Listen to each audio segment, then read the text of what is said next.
astronauts or disabled individuals is not this huge challenge. It can be this amazing advantage for humanity. And it was honestly a great time. Like, we caught water in our mouths, we caught food in our mouths, we were doing we were doing these hamster balls around the entire cabin. It was so fun. Dancing, like all sorts of different fun adventures. And that's the part that really sticks with me the most, is like everyone had a huge smile on their face.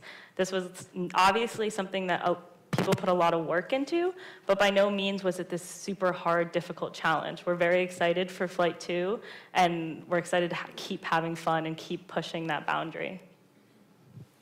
Mary, I don't know if you know, but did you actually say that disabled people training to go to space was easy and fun? Yeah. Is that what you said? Yeah. I'm just trying to make sure I heard that. Yes, you can quote me on that.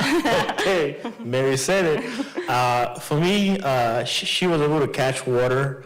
I saw something coming at me and I swiped it, and then it went splat all over me. I didn't know it was water. For me, we were divided into teams. I was one of 4 visually impaired individuals. I could see the mat. I could never land on my own personal mat. I was always landing all over the place. And the first time I floated and went horizontal, started singing a song that the director wasn't very happy about. It's something about believing that you can fly or something of that nature. We won't go into that. And yeah, I think overall it was just an amazing experience with all the training that we got. I wasn't surprised by the lunar or Martian or zero gravity. It was the 1.8 G that just got my brain. I couldn't lift my arm and my brain was really struggling with that. So anyway, but let's transition to the research, and it's just amazing, aerospace engineer, NASA for 20 years, right? And everybody has a disability, just amazing. So you're a collection of scientists and technologists and innovators, but first and foremost, you're researchers trying to solve a problem. What research did you conduct, and what can you tell us about its progress? We can start with you, Mary.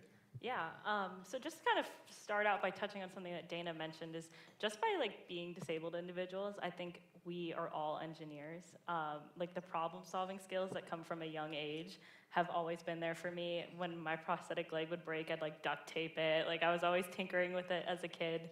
And so I think it was really awesome to have all of us come together because it was a very strong engineering team. Obviously because of our buzzwords like Stanford and NASA and stuff, but also just because of our natural life experiences. So on the flight, we got to do, personally, I was part of the mobility group, and I did a lot of basically station keeping, which is keeping your space from a set object or distance or maneuvering around the cabin in 0G. Zuby mentioned we had mats, and basically the way we tested this on the first flight was that you would be allowed to maneuver around, but then at the end of the parabola, you had to make sure you made your way back to a specific mat. Sometimes we would do tasks in between the 0G moments to mimic as if you were on the ISS and how to do a task. Going forward, I think there's a lot of other exciting opportunities. Are we going to talk about future research? Should I save that, or can I talk about it now? Thanks. Okay, I'll save it. I'll save it. Foreshadowing then. I'll pass it over to Eric. Well, one thing that I was working on was trying to figure out on the flight was there were some straps that had LED lights on them, and those lights would warn us when the plane was taking off or when it was going down. So that was a warning system. And so in zero gravity, it was yellow, or the red is emergency, so we were about to go off as yellow, and then green. So those lights went at the bottom, but for some reason they dropped to the bottom. They were at the top, and they were in a corner between the wall and the floor. So that's where the lights were situated. And they were working fine as far as the alert, but I recognized that I was not able to catch actually when those changes were occurring because they were so low. And so I was thrown off. Every time I was kind of rolling around in the air. I couldn't actually tell what colored lights the lights were at that time. And so I'm thinking for flight number 2, I'd like to try and change some of those, the lighting situation, and have them up at a higher level, and so that they will be much more visible. So that was one thing that we did. The other task that I worked on was a haptic feedback patch that I used, vibrations on my arm and my hand. And so that would vibrate at certain points during the flight, and it would follow different patterns. So for example, if the flight was going up or going down, it would vibrate differently. And I used a black flight suit, and it had a lot of pockets. And so I put that haptic system in my arm, in the pocket of my arm, and I noticed that it actually in 0G disconnected from my arm, and so it was kind of floating away from my arm. And sometimes I would feel it and sometimes I wouldn't. So that's another thing that I'd like to look at, the design feature, how to get it to maintain contact with the body. Wow, thanks so much. So many insights. How about you, Dana? I talked a little bit about it when I talked about the flight. It was the arms, making sure I could take them off and put them on, and I used these straps that had loops all along them, and that helped me to be able to grab places. And so I think that's really helpful. One thing to note is with it being a zero gravity flight, it's really difficult. It's not like going into space where you're like just in microgravity, right? That would be somewhat easier. But the fact that you're going in between, floating, and then being pushed to the floor at 1.8 Gs, that made it a huge challenge. And I think with it being, for a lot of us, with it being our first flight, I think a second flight would be a bit more, we'll be able to be more focused on doing more tasks, I think. The first time it was difficult because just with all the emotions of being excited and floating around, and so I think it is something that we could focus more. Like I'm trying to figure out how can I get from point A to point B, because we don't have all those handles all over the plane, right? It's pretty much just a big open space, and we were able to make certain areas do some modifications as long as it wasn't permanent to the zero gravity flight plane. But it is interesting thinking about ways to do that effectively. Like I was thinking maybe even, like those retractable dog leashes, maybe that would be helpful, right? To have it attached to the side where I could hold on and push the button and be being pushed, 10 feet or so. And so it's just, you have more time to think about it and there's more ideas you get. So I'm hoping there's future opportunities and even if I'm not the one to go up, to just be able to work on ways to make it easier for our community to be more effective when we're up there doing things. So, folks, you've seen Dana innovating in real time, right? And we're very grateful to our partners, MIT Media Lab, and really, when I say that we became inclusive space travel innovators, that's what you're really hearing. We were actually solving our way, through these problems by partnering with MIT Media Lab and prototyping some solutions. And, there were 3 teams of us, the blind team, the deaf team, and the mobility team. And my research involved around finding out if brain control could work in zero gravity. Now, while all the investors on planet Earth didn't fund the technology, I can tell you that it works in zero gravity. So for anybody who wants to go up to space and use brain control, it works.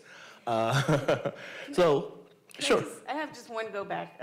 So the research, of course, I was thinking of on the flight, but really the research was everything. It was logistics of getting onto the plane. It was wondering if I could take my chair up to the seat so that I could transfer and they take the chair off the plane. So it's really, the research is everything because so much of our challenges has to do with just logistically getting there. And I think that's really important. I mean, everything from my suit design to knowing I could get from the floor to the seat, the plane seat, and getting off. So it's not just the narrow window of the flight itself. Thanks so much, and that's now a good segue to how do you solve problems? Josh Baer calls this the center of gravity for entrepreneurship, that is Capital Factory, right? And so, in your own words, where do you see opportunities for technology entrepreneurship, for investors to invest in, for tech startups to participate in? And we've been tossing out some challenges, but in your own words, where do you see opportunities for them to participate? We'll start with you, Mary. Yeah, I think space as a whole is just still a frontier, and so much is unknown. I'm in this space weather plasma physics class, and don't even ask me what that means because I missed class today, so I'm not sure. But the one thing I'm always like learning from my professor is that we know so little about space still. Like, it would blow your mind. And I think like the way forward is that entrepreneurial mindset that you all have, that Capital Factory has. And so to me, that's just necessary. I don't know the specifics. I wish I did. I don't think anyone knows them, though. But it is really about pushing those boundaries and trying new things. Some specific ideas I know that we've talked about for like our second flight will definitely be new research ideas.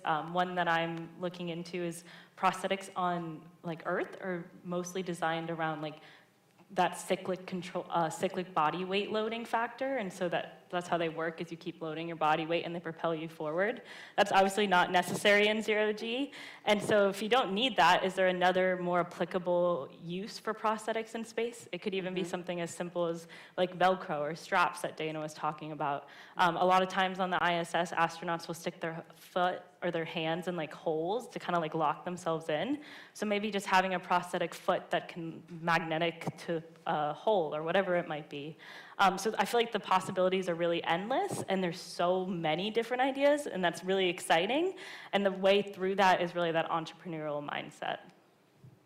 You know, again, this is innovating in real time. Maybe you can just think and hold, right? Yeah. The EEG to the Exactly. prosthetic. All right, how about you, Eric?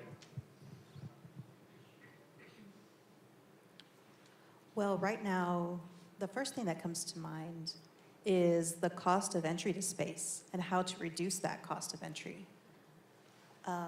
Because SpaceX, if you're thinking about it now, it's like $60 million, right, to take that flight. And that's just for one orbit. So that's a huge, heavy cost, right? But we need to get that cost down, and also the risk as well. $60 million? Wow. Yes. Yes, $60 million. Okay. How about you, Dana? Ask me the question again. Oh, how can Capital Factory help? No, not just Capital Factory, but just opportunities for technology entrepreneurship, investors, startup founders. I think it's, you know, can I just say, like, thinking of disability on Earth, there's still so much of a need for people's ingenuity and creativity to solve problems. There are so many disabilities and how people react to it that that's a big hole here on Earth. And in space, it's the same. You know, maybe a person has trouble reaching something, and there's something, if you could design something that's they can keep easier with them, that can maybe telescope, that they could put it away easily.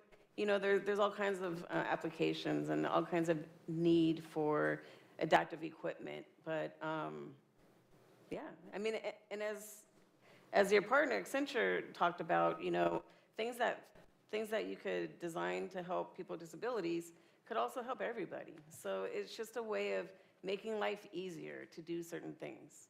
And if it could help those of us with disabilities, and it could also help those that don't.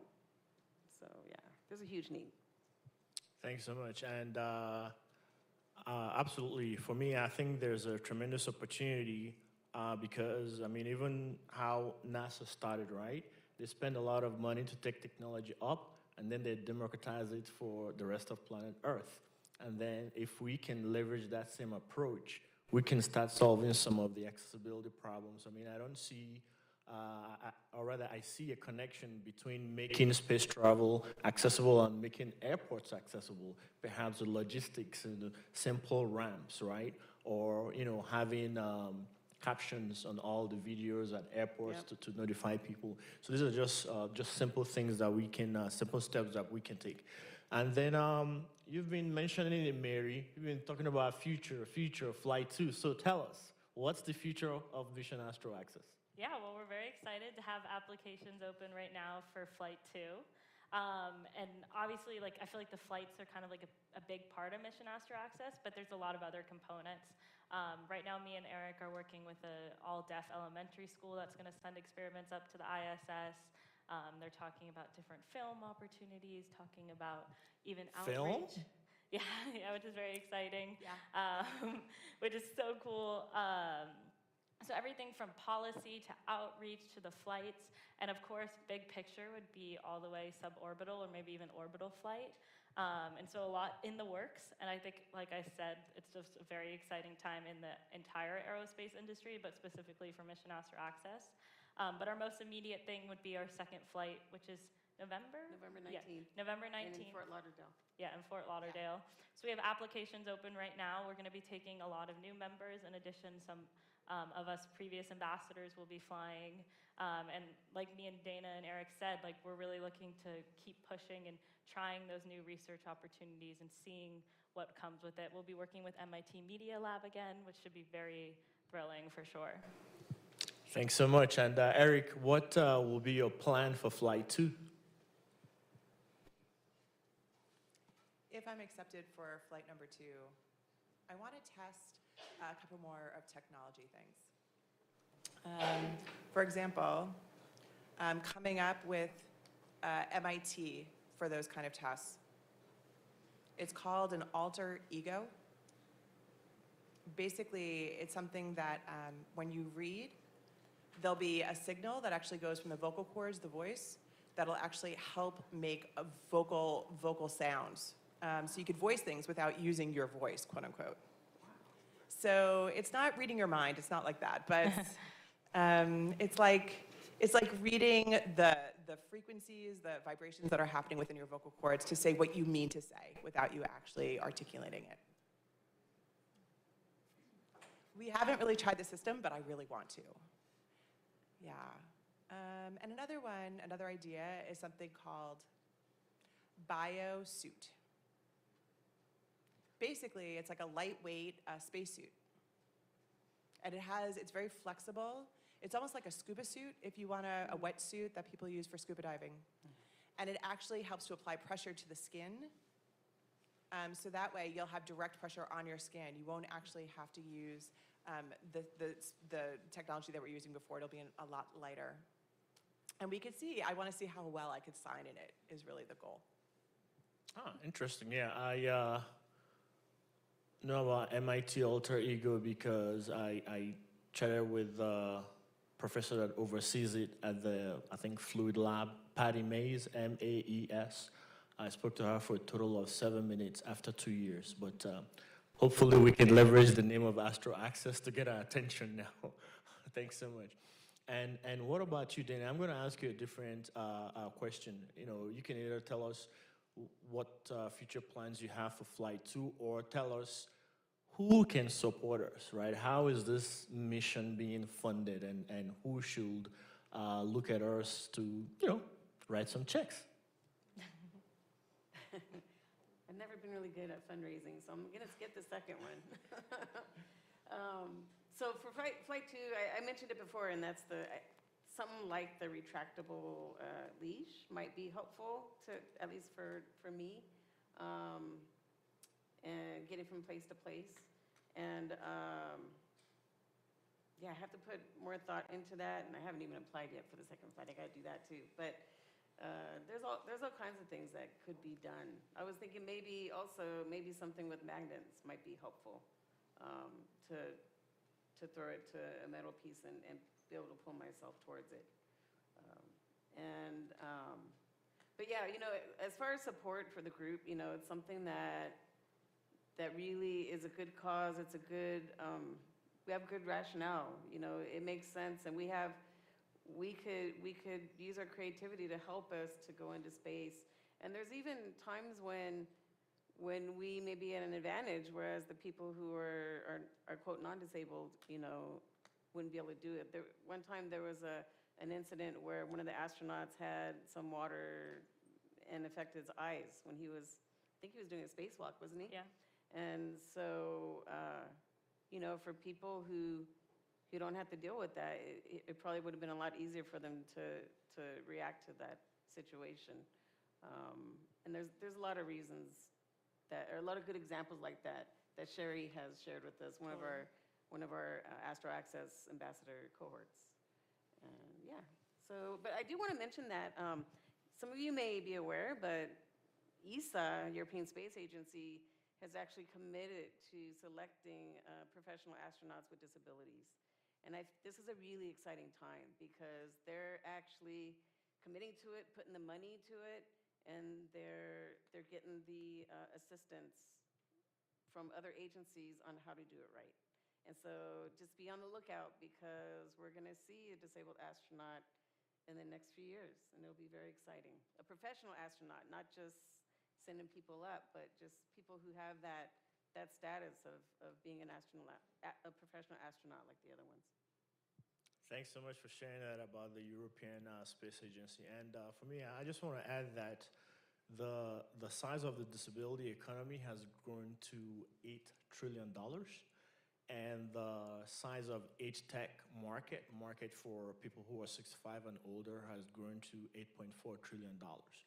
And for me, I think, it's time to leverage the entrepreneurial mindset that you mentioned, Mary, to start connecting the dots.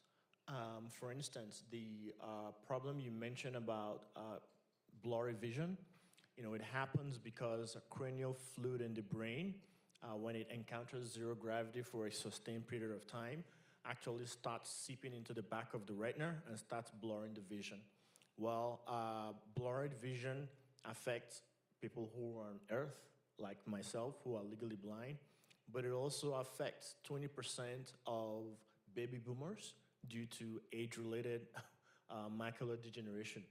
So just one thing, right, has connected, a few segments, and now we've translated that to upwards of 600 million people around the world. So I think it's time for, people to take a closer look at the untapped, market and the amazing opportunities that technology and innovation can be leveraged in unleashing human potential and improving the social and economic situation of people with disabilities. Did you have something?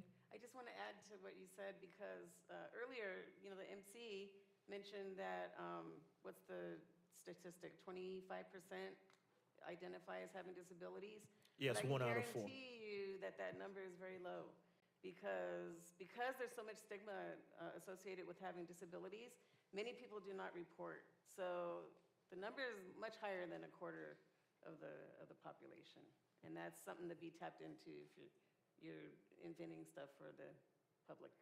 That's a very important point that you bring up because it's just in the last couple of years that Elon Musk revealed he has Asperger's and Richard Branson revealed he has dyslexia, and I think half of the Shark Tank investors. Right. And so that negative stigma has always been a barrier for people to openly disclose that they have a disability, as well as employment. One of our colleagues on the Flight 1, a pervert, applied to NASA and was denied for being deaf, but yet got hired into NASA and is a 3-time mission director. Imagine that. So now I'm just going to open up to the audience for any questions you may have, please.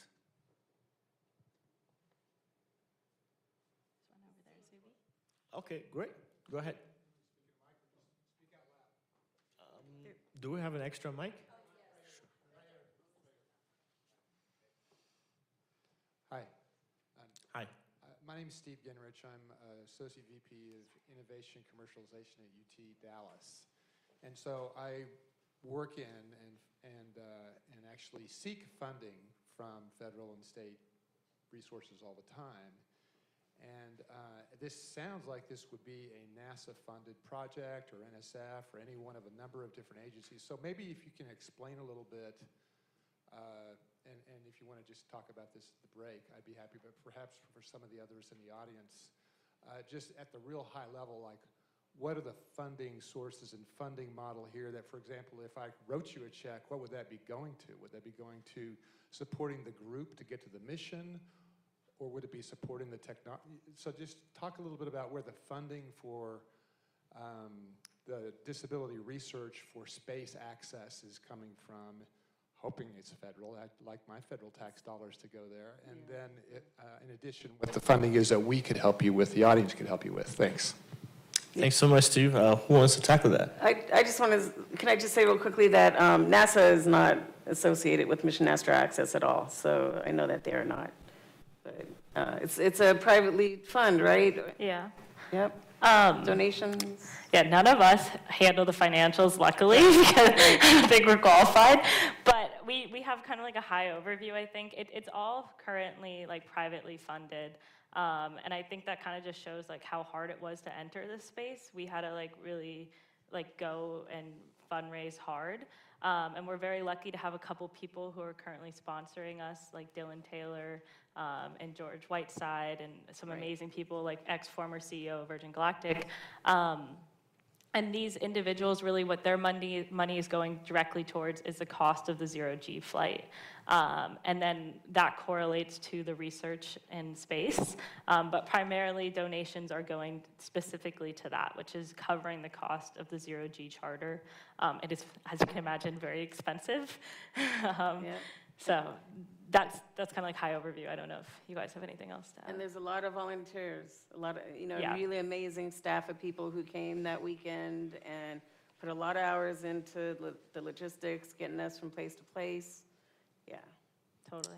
Thanks so much for your question, Steve. Yeah, I mean, this Flight 1 was just last October, right? It's not even a year yet, so this is all brand new. However, it's really captivated, the imaginations of millions around the world. Right.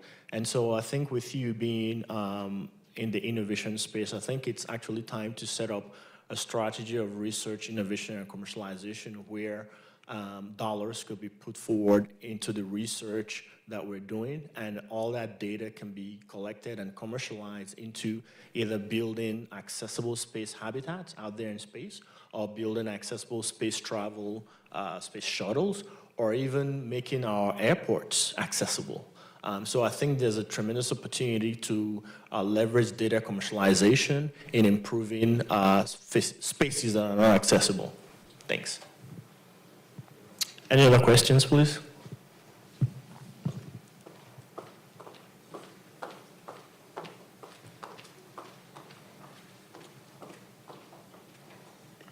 Hi, I'm Betty Wu Adams, and I'm the Managing Hi. Director of the Disability Opportunity Fund. We started about 15, 17 years ago, and back in 2019, as the CDFI, which is Community Development Financial Institutions, we decided to put equity investment in entrepreneurship who are developing products and services to serve the disability community. And I'm here on the equity investment side to hope to connect with both entrepreneurs and investors to really help this budding entrepreneurship ecosystem. And I hope Capital Factory will be part of this growing. We have already invested over 7 companies since 2019, startups in all various sectors of the industry. So I would love to have more conversation with you. I'm based here in Austin, Texas. Our headquarters office is in New York, and we just finished building the world's first fully accessible hotel in West Virginia, and it just opened a few days ago. So I would love to give you more information about that. That's awesome. Wow. Awesome. Please, round of applause. That is amazing. Thanks so much. I mean, that's just mind-blowing. I think one thing I want to share is that the Verizon Forward for Good Accelerator is also finishing its demo day for disability innovations, I think in New York, May 19th. So happy to chat with you more about that, but I really appreciate you for sharing that information. And, there's an example of people who are funding, disability solutions. So thanks so much, Beth. Appreciate that. Thank you. Hi, my name is Chris Farrington. I'm with Peak Performers. We're a nonprofit that places professionals with disabilities. My question's, in the 50 years of space travel, we've seen countless applications of the technology developed that impact all of our everyday lives. Similarly, many of the things that we all utilize from a day-to-day basis have come from accessibility use cases. The intersection of NASA and the technology being developed, and then the disability space, what do you see as being the most prevalent or most potential within that intersection for people here that will never leave the ground? Okay, Mary, you want to start with that? That's a great question. I would say like one of the main things that comes to mind is like the medical field. I think that's always being transformed within the space industry, whether or not that's growing new materials or just researching different accessibility routes.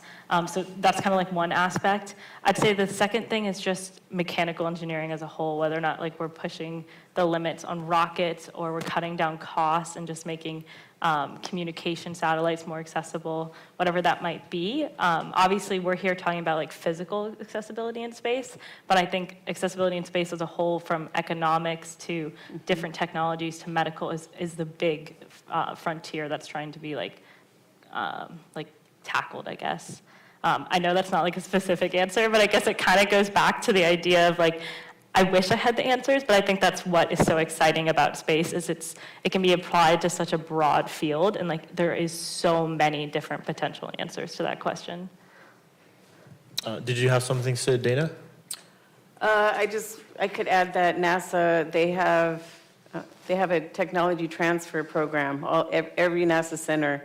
So, I mean, I collect the books from ever since I started working at NASA because I love that stuff. But yeah, a lot of their technology has been transferred into disability, into making things more accessible. And I think one thing I remember was a suit that people use to keep their body temperatures more regulated. So one of NASA's technology did result in that. So if you have, if you ever want to look and see what's been done, NASA has a great website on technology transfer where it talks about every year, almost every year, they come out with an episode or issue of that magazine that highlights all of the technology that gets transferred into commercial opportunities or applications. Thanks so much. Any other questions, please? Yeah, Gil Gonzalez here, BAE Systems. I'm a technology scout. Although my focus is in defense, there are a lot of things that I'm thinking about here. And I don't really have a question. I just want to give some feedback here. One, I think, is building the coalition, right, around the acceptance of, disabled astronauts. I'm going to even say disabled pilots, right, because the comment was made earlier about not having air sickness. I pulled out of flight school because I was sick of being sick in an airplane. And so, so I looked forward to having storms so I wouldn't have to fly. So I realized that's not a good thing for me to go and do.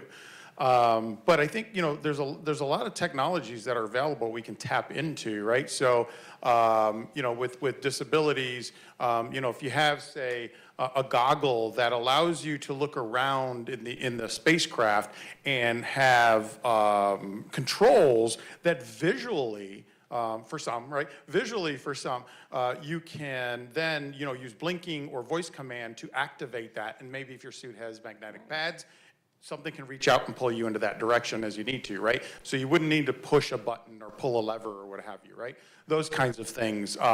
Or just having hearing and voice command for those who, are legally blind, right? So, and having all kinds of indicators, right? Even instead of having lights down in the corner in the goggle, you have the lights right there in the goggle that show up, right, and indicate real quickly, right? So those are kinds of things, and I think, finding those companies, those startups and those organizations that have the capability to solve these problems for you, or for us, then, what can happen with that is then investors can look at that and say, oh, there's a coalition behind this, right? Versus, hypothetically speaking, 4 people, right? And because investors might go, where have you gone so far? What have you done so far, right? And you may run into that from a funding standpoint. But if you got a coalition of companies who can solve different problems, and then if you bring that together, get the funding to bring that together, then you're accelerating your ability to go into that space, right? Now, I'm going to go even further. From a disability standpoint, how many disabled people are working on a Navy ship? Does anybody know? I don't know. Okay. I think as far as I know, deaf people aren't allowed to serve in the military. Okay, so there are jobs on a Navy ship that disabled people can do, right? We're just not at that point of willing to pull them in, right? And there are certain jobs in the DoD that, in the fighting forces part of the DoD, where disabled people can play a part. And like I said earlier, you could have disabled fighter pilots, right? You might find more fighter pilots because they're not pulling out because they're sick in the aircraft, right? So there are ways to tackle these problems and increase availability for people and increase the availability for our forces to tap into. So one of the things I would encourage, and Michelle, I'll call this one out, Quantum Interface is a Capital Factory company that I think could help with the whole visual, virtual reality, selection of controls and such. That's a company I know of right now, right? That's a Capital Factory portfolio company that I think could help, right? So if within this crowd, within everybody here, if we can think of who can help and how can they help, and we bring that together, maybe center it on the Capital Factory. Go to your Capital Factory representative and say, I know of company so-and-so who can do this. I know of this organization that can do that. Then we can collect what are all the potential options, which helps to take that and put that in front of somebody who can give funding. And I think that helps to make the case, right? So for getting that funding. Thank you. Thank you. Awesome, thank you. Thanks so much for that comment. And thanks so much for sharing about the work that they're doing. I think America is different. If you look at something called Plus Iron, Inclusive Innovation Network, which launched last fall, these are spots, accelerators, incubators that around the world focus on disability tech. And you see that America is kind of missing, despite the fact that the keynote speaker was Jenny LeFeur, who is the Chief Accessibility Officer at Microsoft. I think, another thing is Valuable 500. You may not have heard of it. I was started by a legally blind lady named Caroline Casey, and she pitched to 5,000 companies and got 500 of them to place disability as a boardroom leadership agenda, so CEO level. She's supported by Richard Branson of Virgin Group, right? And so now you have 500 companies, and Apple is number 500. Microsoft and Verizon are one of the iconic 14. And that's $8 trillion in revenue and 36 country headquarter footprint and 20 million employees. But if you look at Valuable 500, it was started out of the United Kingdom. She's from Ireland, right? So, just my personal observation is that other places in the world are moving forward, and perhaps we're just trying to catch up. And like Dana mentioned, the European Space Agency have now started, receiving applications from people with disabilities. So I think we just need to find a way to bring the power of Silicon Valley tech innovation and entrepreneurship into this space and lead the way, right? Any other questions, please?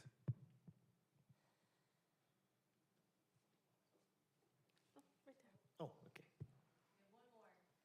One more. And I think that might be our last question we're able to take. Sure. Over At the here. end over there.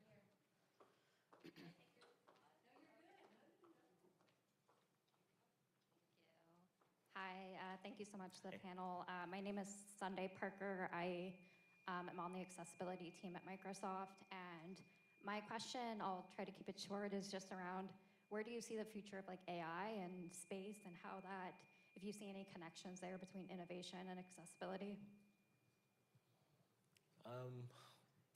Eric, you want to go? Oh, I do not know much about AI. I can Sure. take a Okay, all right. stab at it, I guess. One of my main advisors at Stanford is very big into artificial intelligence and AI and decision making under uncertainty. And I think as a whole, we're seeing it transform so many different industries. But I think the mechanics that goes into AI is specifically present in the disabled community. So the first thing that comes to mind is Alexa. and just that process and how much that has transformed some of my friends that are disabled lives, from being able to easily turn on and off the lights once you get into bed. And I see that sort of technology and just that process of simplification playing a role in space, specifically in cabin, and I think human factors, so like within the spacecraft cabin, and just making the process of actually flying a rocket a lot more simple.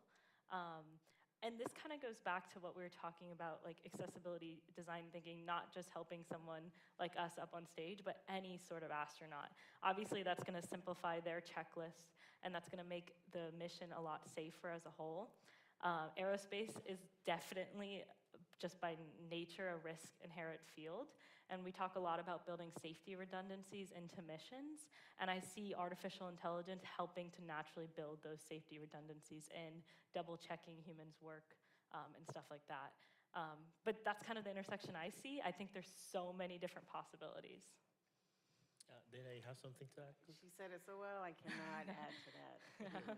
Well, thanks so much for your question. First, I want to congratulate Satya and Microsoft and everything that you guys are doing. You guys just finished your Ability Summit. Yeah. Every year, you do the Global Ability Hacks. You even wrote a book. I think Jeff from the Office of the CEO wrote the book called Ability Hacks. Some amazing pieces of technology have come out of your Ability Hacks. Your Xbox, inclusive adaptive innovations, and you also just debuted the Microsoft Inclusive Experience Lab, so people can actually see visually what an inclusive environment looks like. In terms of AI and accessibility and space, I mean, like Mary said, I think it's tremendous, right?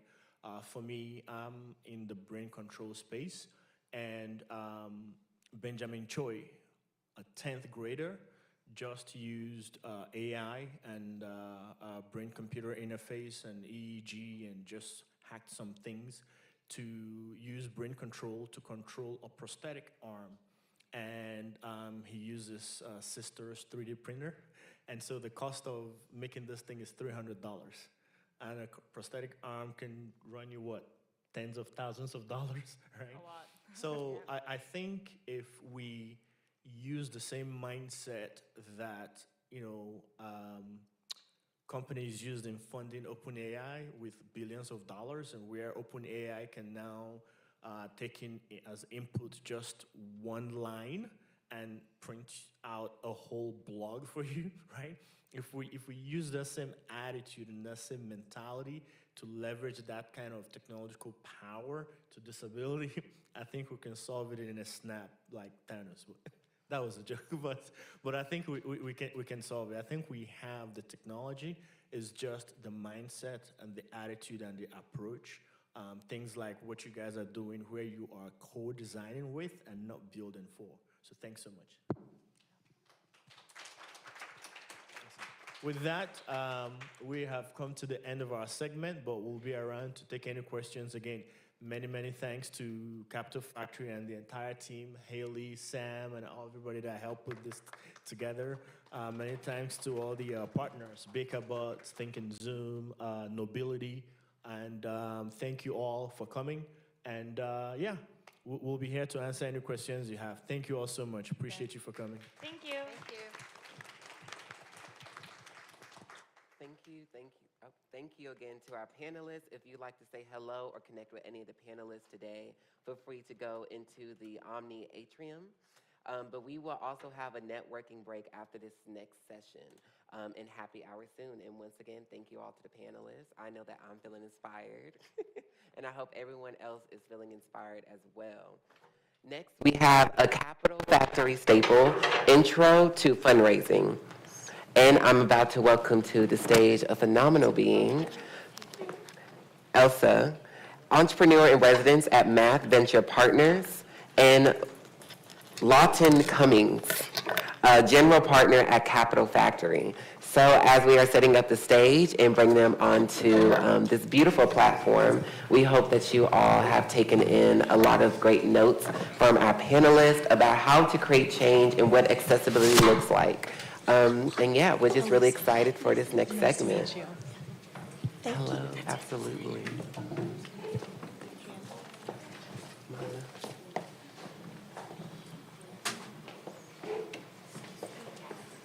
Cummings.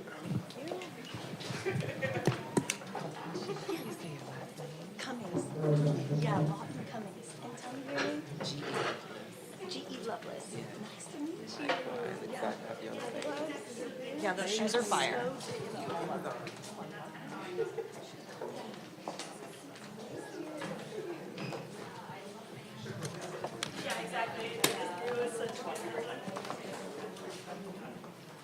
Hello, hello. And once again, we welcome to the stage these two phenomenal beings, entrepreneur and residents at Math Venture Partners and general partner at Capital Factory. We thank you both so much for having the time to come here and speak. So yes, the stage is all yours. Thank you. Thank you. Thank you. Give me 1 second here, just to get set up.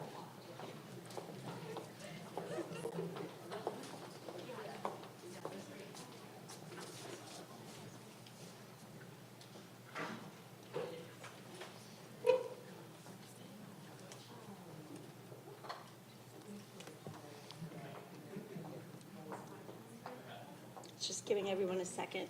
Start right at 2 so people can get water and stuff.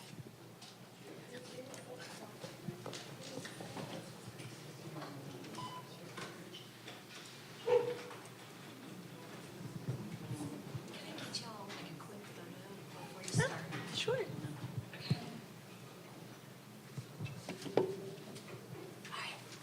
She's gonna get a quick photo. Get a quick photo before.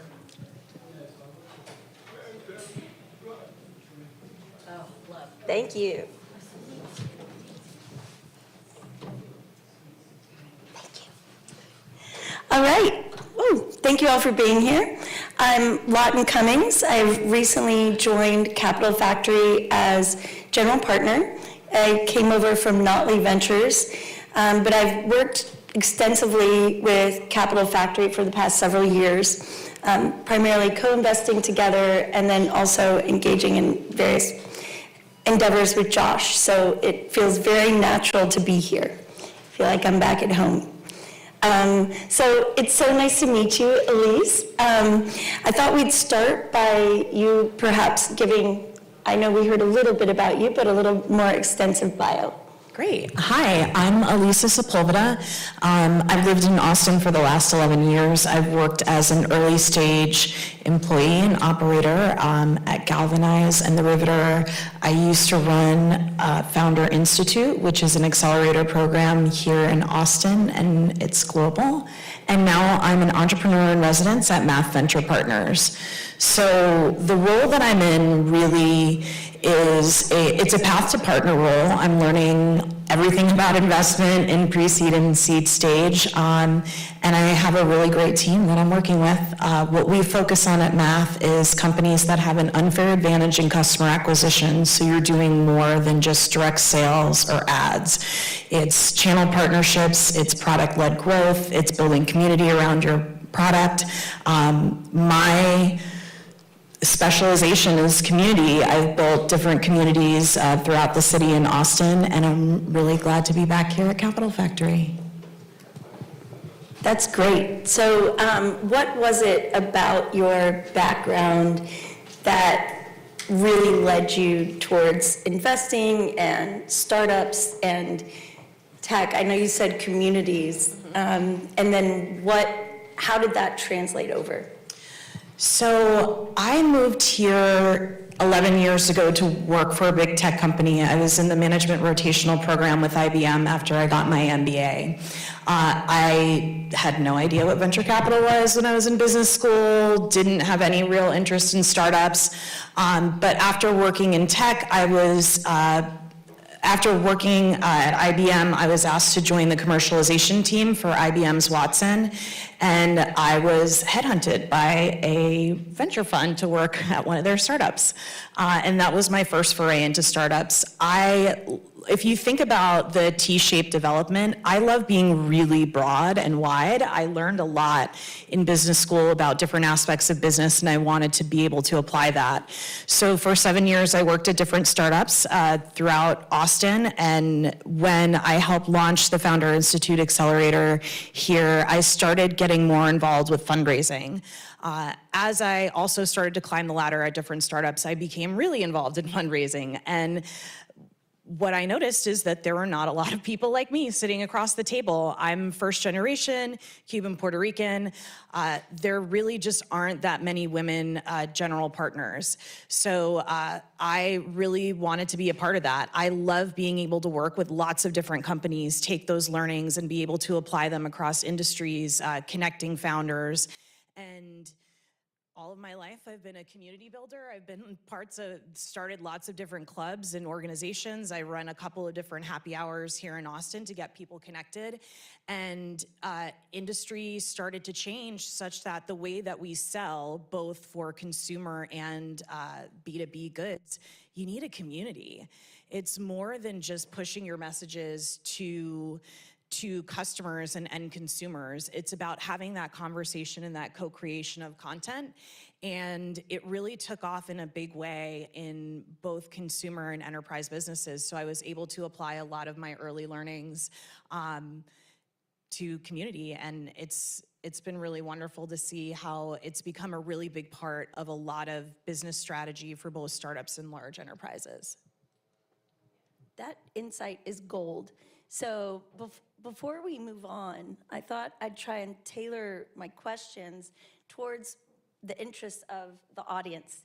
So I know this is an Ask Me Anything about investing, but I also was inquiring with the folks who are handling check-in about who all in the room was a startup founder who might be seeking funding, who is here wanting, so you have a couple. All right, who's a startup? Who's working at a startup and interested in getting funding? Okay, great. And who's on the investment side? Who's interested in learning more about investing in startups? Okay, and who is, we also have, I believe, some corporate partners, some people here from big business who are interested in learning about the community and what are the trends, the tech trends. How many in here are along those lines? Okay, great. So then we'll try and hit on all of those. What other category did I miss? Anyone? Students. Okay, great. What kind of students? MBA. Okay, excellent. So let's go next then to, because you have such a breadth of knowledge, and I think that particular bit about focusing on community is so good for marketing strategies for the startups themselves. And do you believe that traction, that's the way to get traction to get funding? The way to grow the business, and at what point should they be transitioning to that strategy? I think you can start at the very beginning, right? Building a community. It's never going to hurt you to have that co-creation with your customers of content. And it's really simple. You don't need fancy tools. You need to think about where your customers are right now. Who are the individuals that you want to have in the community? Do you want other service providers? Do you want to keep out other service providers? And get really specific about the topics that you want people discussing. You'll need to make some rules to make sure that you keep the integrity of the community. And the more specific you can make the discussions, the more value that people get out of them. So you can do it with Facebook groups. You can do it by starting a Slack channel. I'm a fan of in-person, so I do a lot of meetups and happy hours, but there are lots of different ways that you can start to engage your customers and have them engage with each other. So it's easy to get started. You could do it via social media. You can work with really amazing partners that are in the startup community like Capital Factory, but just get started at the beginning because it provides a couple of things. One, it provides you a space to get customer feedback really, really easily. And as an early stage startup founder, having that consistent pulse of the customer need is critical. Second, it provides you a space to really test your messaging and test how you reach those audiences. So by taking the opportunity to build a community early on, you're really setting yourself up for success.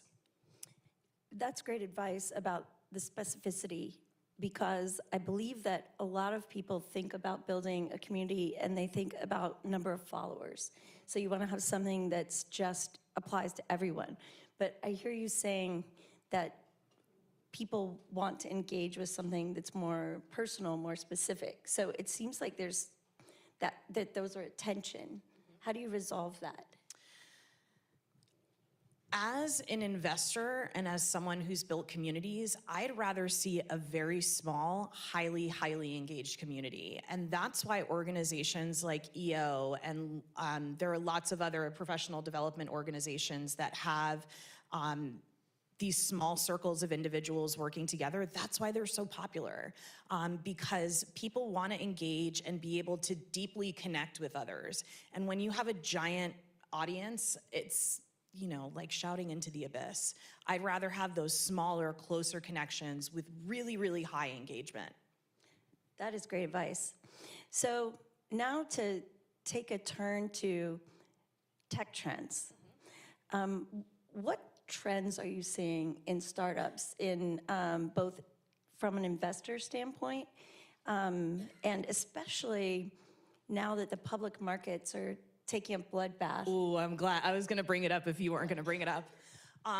Look, people said this during the pandemic. People said it during 2008. We had a conversation as an investment team yesterday about this as math. Look, the best companies are always built on really scarce resources. And this is not the time to shy away from investing. Some of the biggest funds have cut they've cut what they thought were really amazing returns down 30 and 40%. We should take this as a sign as early stage investors that we should double down. This is when the best companies are going to be succeeding. And honestly, before you even think about raising money, the best place to raise money is from your customers. It's making sales. And those companies that have strong customer engagement are showing month over month growing sales and proving that product market fit are still going to get those amazing valuations and are going to get checks. We might not see it at the velocity that we've seen it over the past couple of years, but to be honest, we've been on the upswing since 2008. Yeah, things got a little dicey in the middle of the pandemic, but it's time for a market correction. But at the same time, that doesn't mean that you should give up. It means you should double down on your customers because that's what's going to make you more attractive.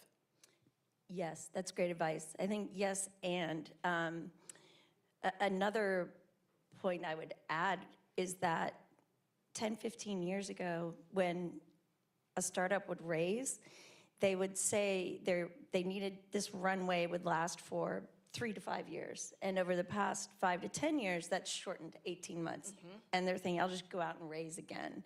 What do you think about, do you think it will go back to needing to raise every 3 to 5 years instead of every 18 months?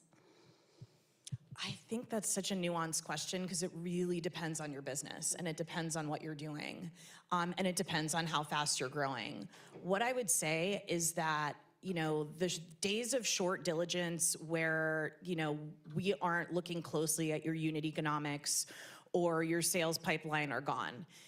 This is a time for startup founders to focus on business fundamentals. What is your cash flow? How comfortable are you with your financial model? Like, can you walk me through the levers of your business? We're looking for capital efficiency versus just people who are blowing through money to try and get explosive growth. So really keep those things in mind. And look, like one of our partners, Troy, says this all the time. Cash is like oxygen. You need it to breathe.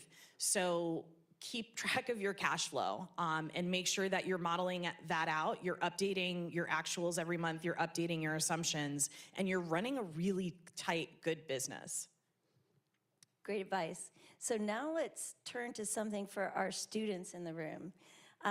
When someone's coming out of their MBA or even just making a transition in life, I know that I was a practicing attorney for 15 years before switching to venture capital. What would you say is a great path to get, and I know everyone's is different, but what would you do, or what would you tell someone would be a good tip for cutting out some of those in-between mistake years? I would say, and I talk to a lot of MBA students, and I also have my MBA, so yay, good decision. What I would recommend, if you want to be in venture capital, go work at a startup. Like, I talk to a lot of MBA students who are coming from finance or consulting, and they say they want to go work in venture capital. Look, you can do really well at a later stage fund, because you'll have way more data, way more analytics. You'll be able to really dig into the past behavior of the business. At the earliest stages, which is what I really like it when it's really messy, you need to understand how to build a business. So you need to understand, as an early employee, what that takes. And sometimes, like, I worked and ran a bunch of co-working spaces. There were days where I was cleaning the toilet and I was welcoming a presidential candidate. Like, you need to be able to switch between those things, figure out a strategy to get your first customers, understand the sales cycle, because that's gonna make you a more effective investor. You'll understand the mindset, you'll be able to provide more valuable advice to founders. One of the other things I'm seeing as a trend is more VCs that are operator-led. So these are, our whole team has all been operators. This is really critical because, especially in your early stages, you need a lot of help. Like, your investors, you should treat them like your board of advisors. You should be talking to them to bounce off strategy. They're an extension of your team. So I would really recommend that if you want to get into venture capital, go cut your teeth at a startup. Great advice. So tell us something about your past where you had a failure or a setback that then you reflect on and you were grateful for, or one that you think, oh gosh, everyone could learn from this. Well, I just said that I worked in co-working, so which one do you want to talk about? That's a great one. I think one of the biggest learnings I had, so when I was running the Riveter here in Austin and our California spaces, as well as our spaces here in Texas, a big learning was learning how to communicate to the executive team. Our executive team was in Seattle, extremely liberal, and they wanted to have an anti-abortion event. Look, I'm very pro-choice. We'll start there. But this is Texas. So if we marketed and put this event out there, it would really isolate folks in the community. So my failure was a failure of communication to the executive team that they didn't understand the culture here. Instead of calling it an abortion event, we should have called it a women's health focus on pregnancy and reproductive health rights. So I think it's really important to understand how to effectively communicate, especially when there are cultural differences. And that's a great segue to the theme of our conference, which is accessibility in tech. So I know everyone in here has a real strong interest in accessibility. So I'm wondering what you're seeing as far as, are there any companies getting it right with making either startups that are helping to have tech more accessible or the workplace more accessible? And are there any trends that you're seeing that the company representatives in here could adopt? There's a startup that I had been advising out of Toronto. It was started by a couple of UX designers, and what they've built is a platform of people with disabilities so that other designers and product leaders can access those folks when they're designing products. So we talk about in AI a lot how there can be discrimination in algorithms. There's lots of discrimination in product design too, right? Like there's a lack of product leaders that are women, that are minorities, that are people with disabilities, and they're designing software for millions of people. So I really like this company because they were kind of flipping that on its head and providing this marketplace of folks who are willing to give their insight to create more accessible products.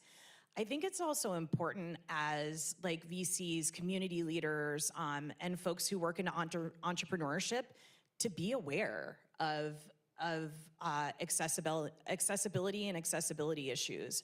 When I was running the Riveter, we had some folks come in from the ADA to come evaluate our spaces, and man, let me tell you, that was a really hard 2 hours, walking around the space and getting pointed out all of the things that we needed to change. Contact your accessibility and disability organizations, have them come in, evaluate your software, evaluate your technology. You need that insight because people with disabilities are going to be using your products, whether they're physical or whether they're software. So reach out to those communities so you make sure that you get that feedback. Yeah.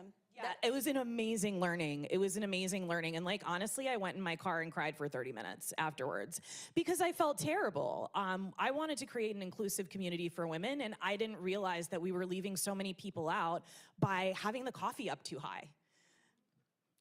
So. Yeah. Excellent. So how would you recommend for each of the groups in here, for someone who's passionate about either investing, entrepreneurship, how they would plug into the ecosystem?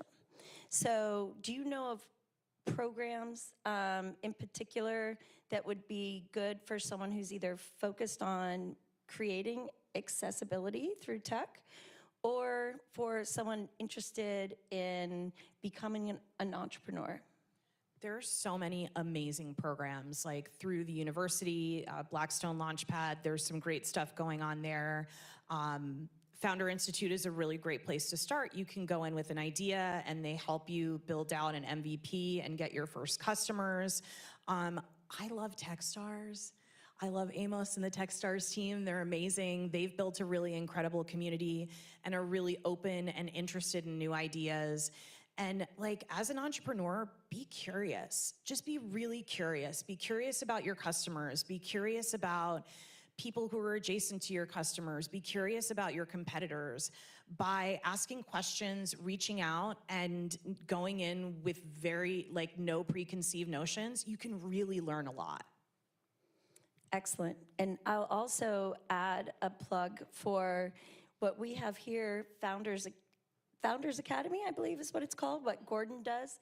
Oh yeah, Gordon's amazing. Yeah, and he will walk you through, from a founder's perspective, how to get started all the way through completion. It's an excellent program. There's also tons of affinity groups, tons of affinity groups. I know the Black entrepreneurs groups that are here in Austin are really tight. I went to a happy hour last night. It was for VC Familia, which is a group of Latino investors and Latina investors. We are launching something next month for Latino and Latina founders that I'm really excited about. So make sure to seek out these affinity groups. Beam is an amazing organization. Lee Christie, who runs it, is a dear friend of mine. Beam is focused on women. So like, find your people. The great thing about Austin, I come from the Northeast. People say we're not friendly. Austin is really, like, honestly the friendliest city. If you reach out to someone that you admire in this community, 9 times out of 10, they will take that meeting with you and genuinely want to help you and get you plugged in. So you're in a great place to start. Wonderful. Well, now we have time for questions. So who has a question for Lisa?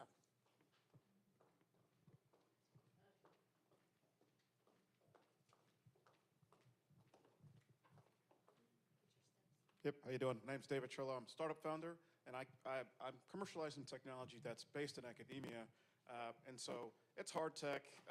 We've been able to raise a little bit of funding, won some government grants, but we can't get customers because of the nature of what we're trying to build, and so we're going to need some kind of an investment infusion of capital to really deploy, because we operate in a regulatory adjacent space. Is there any advice for companies that have that type of characteristic where there's not like just an easy path to have the record of customers? Now, we've done pilots that demonstrate the use case and have some like letters of support, but actually having a paying customers, like, kind of, it's hard for my track. Do you have any advice for companies like mine? You should start with the biggest VC in the United States, which is the federal government. The federal government, like you said, has like amazing grant programs. I would look for potential customers within the federal government because they will fund you throughout your development.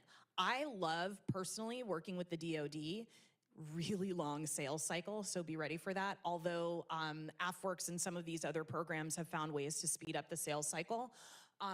But working with them in the development of your products so that then it could be pilot tested within those different departments and organizations. That would probably be my recommendation for you. Or looking at funds that are very specific to the type of hard technology that you're creating. Don't target the software VCs. We won't get it. Yeah, I would double down on that and say, along with AFWorks, the Army Futures Command, and both are co-located with the Capital Factory here. And they both provide non-dilutive funds. And they have both cut out the red tape to dealing with the federal government, and they have very deep pockets. Hi. Hello? Hi, my name is Maya. I'm coming from the startup realm of things. I was wondering if you had any insights of resources or capital from the ground level to start integrating accessibility from the ground level. So maybe like grants or funding that actually funds to make sure when we're organizing our startup, we are making sure that's a forefront in our priorities. Not necessarily. I'm not sure about grants or funding specific to accessibility, but what I would say is build it into your process, right? Like, especially in the product development cycle, make sure that you're including people with disabilities while you're going through that product development. And are you also referring to retrofitting space or just the product? So my instinct would be that if you're leasing a space, that burden should be on the property owner. But I'd take a look at your lease. I don't know of any program, but that's not to say there isn't a program. There.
Elisa said, we have these incredibly rich resources here in Austin. You could call a professor in the MBA school and say, I would like a fellow for X number of time interested in this, and start interviewing there, even if you want someone early, junior. Otherwise, if you want someone more senior, you can come to, we have here at Capital Factory meetups, which are by interest, like machine learning meetup, or whatever your startup is. And you can put the word out that you're looking for someone and get outside your network that way. I also want to make a plug for a nonprofit organization here in Austin that is going national. It's called Code to College. It's run by a man named Matt Stevens. It takes Black and brown high school students, teaches them how to code, and then gets them internships. Work with them. He's amazing. The organization is amazing. They've impacted hundreds of Austinites who have now gone to some of the best computer science schools in the country. So I love that organization. I would definitely work with them. Yes, because now there's a cohort that has already been through college. It's amazing. And they have internships in the summer with incredible companies, paid internships. So there's various places here in Austin where you can network and meet some really incredible people. Hi, I'm Allison Hall. I'm the CEO and founder of My Kid Blooms. And I wanted to first of all say thank you very much for what you were saying about building the platforms with intention. Chris and I were talking about this before, how we were saying that the good thing about being a startup is that you can start at the beginning, building your platform, versus we were talking about Salesforce, which is not very accessible, or, and so, I don't know, I just think it's exciting for all of us. But back to the team question, a similar thing. I recognize my skill sets, and I also recognize what I need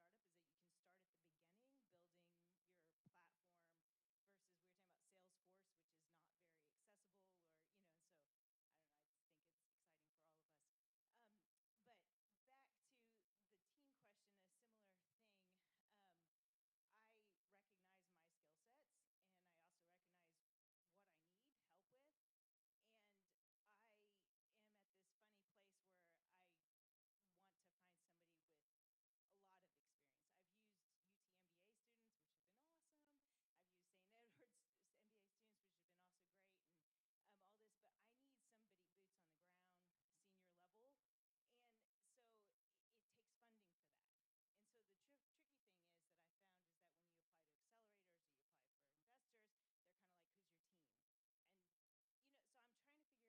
investors, they're kind of like, who's your team? And, so I'm trying to figure out this way of explaining to people that I'm open to building a team, but I don't have a team and I need kind of money to build the team. So, okay, not necessarily. You don't necessarily need money. It's finding the right person. And part of the job of the CEO is to kind of be the Pied Piper, right? You need to be, you obviously are quite passionate about what you're doing. You need to sell this senior person on what you're doing, and you can compensate them with equity. There are plenty of cases where I've worked for companies for just equity and not taken pay. The key is finding someone who is interested in your problem and is willing to take on the same, almost as much responsibility as you do for the company. And one of the keys that we look for at the earliest stages is CEOs that are able to do this with no money and be able to get people on board. And it's okay if they have another job. Like, we totally understand that too as investors, because you can't, you gotta live. So it's being able to find people who care as much as you do about the problem that you're solving. So just keep talking to people, keep coming to events like this and talking to other folks, because eventually you'll find someone senior who's ready to kind of take that leap with you. 100%. And if they do have another job, or if you do, make sure that they're doing the work with you after work hours and on a different computer. That's lawyers, I'd be giving you some very sound advice. Otherwise, the corporation for whom you are there working for owns that product they've been working on legally.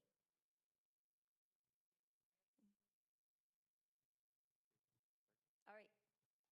What next? Is this on? Wait. I think so. Oh, where's the microphone? Oh. Is it on? Is it? It can be loud. So my name is David. I'm the accessibility coordinator for South by Southwest. And I was going to plug a couple companies. This is actually kind of for you. It was one other person. There's a couple companies that we use. One is called ArtSpark here in Austin, Texas. They're a coalition of people with disabilities that will more than happy to help you with anything you need. We also use the Coalition of Texans with Disabilities, Chris Bearden. He's more than happy to come up and give you any legal advice as a non-attorney, but he will tell you disability rights and he'll help you with it. They also work for the Texas Governor's Council on Disabilities, who are always more than happy to help you with anything you need. Wow, that Super is helpful. awesome. Thank you for that, yes. And that interaction is precisely why these types of community events really matter, because it's that planned serendipity. You know something will happen, you will meet someone and have just the right knowledge, or they will have just the right knowledge for you, and you have no idea what that will be, right? Love it. Okay, we have time for probably one or two more questions. I hate to cut off the Oh, I'm creative sorry. flow. No, you're fine. We did not have time for one or two more. So let me just say thank you all for being here. And Yes. Elisa, thank you so much for all your insights. Thank you so much. You can find me on Twitter. I'm at Miss Elisa S. Send me a DM. I'm happy to talk to you. I'm always willing to take meetings with folks. So Wonderful. Thank you so much. Please give them a beautiful round of applause. Thank y'all. Thank you to our two phenomenal panelists. We are leading into our final panel discussion for the day, but I wanted to bring up Astro Access up for a quick photo op. So please, if you would love to take a photo with Astro Access, please come up onto the stage. Also, we have an interactive table provided by Accenture with tools and technology centering accessibility. And don't forget about the happy hour that's happening after the event. But we're going to take this time to bring Astro Access back onto the platform. And if you'd love to take a photo with them, please do. And we're going to take a small 10-minute break. Thank you. You did amazing. You guys are awesome. Thank you for, I love the energy of the interns. Absolutely. I love it. And thank you.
Yes, yes, yes.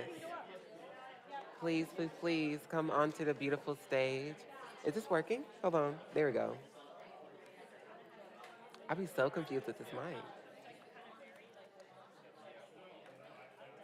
Wow.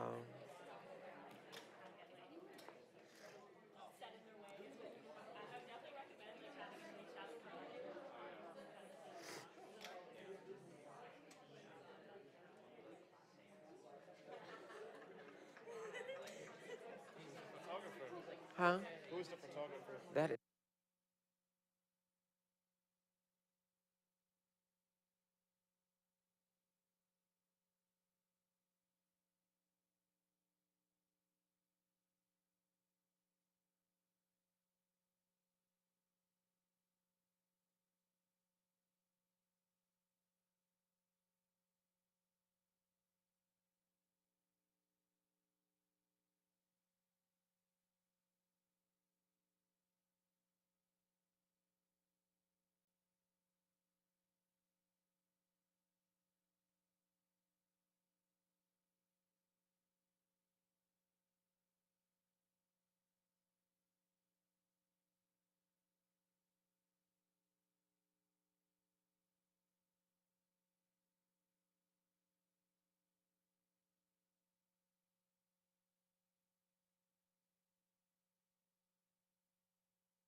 Hello, hello, hello. Hello, everybody. We're about to get started with our next panel, and we're about to invite out our panelists.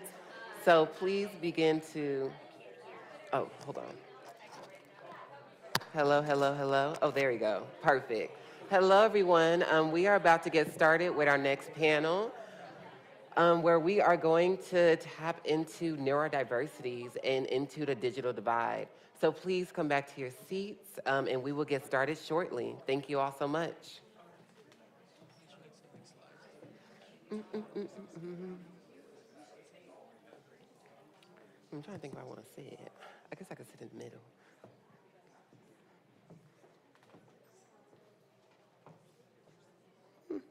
Exit right here.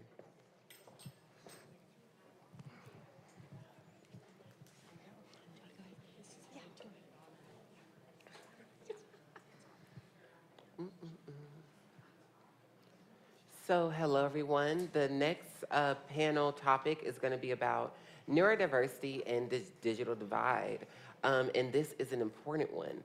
Did you know that 1 in 7 sitting in this room are neurodiverse? Let's learn more with my fellow panelists that are going to join me on the stage, Dr. Ann Forrest and Sarah Klein. Please give them a round of applause.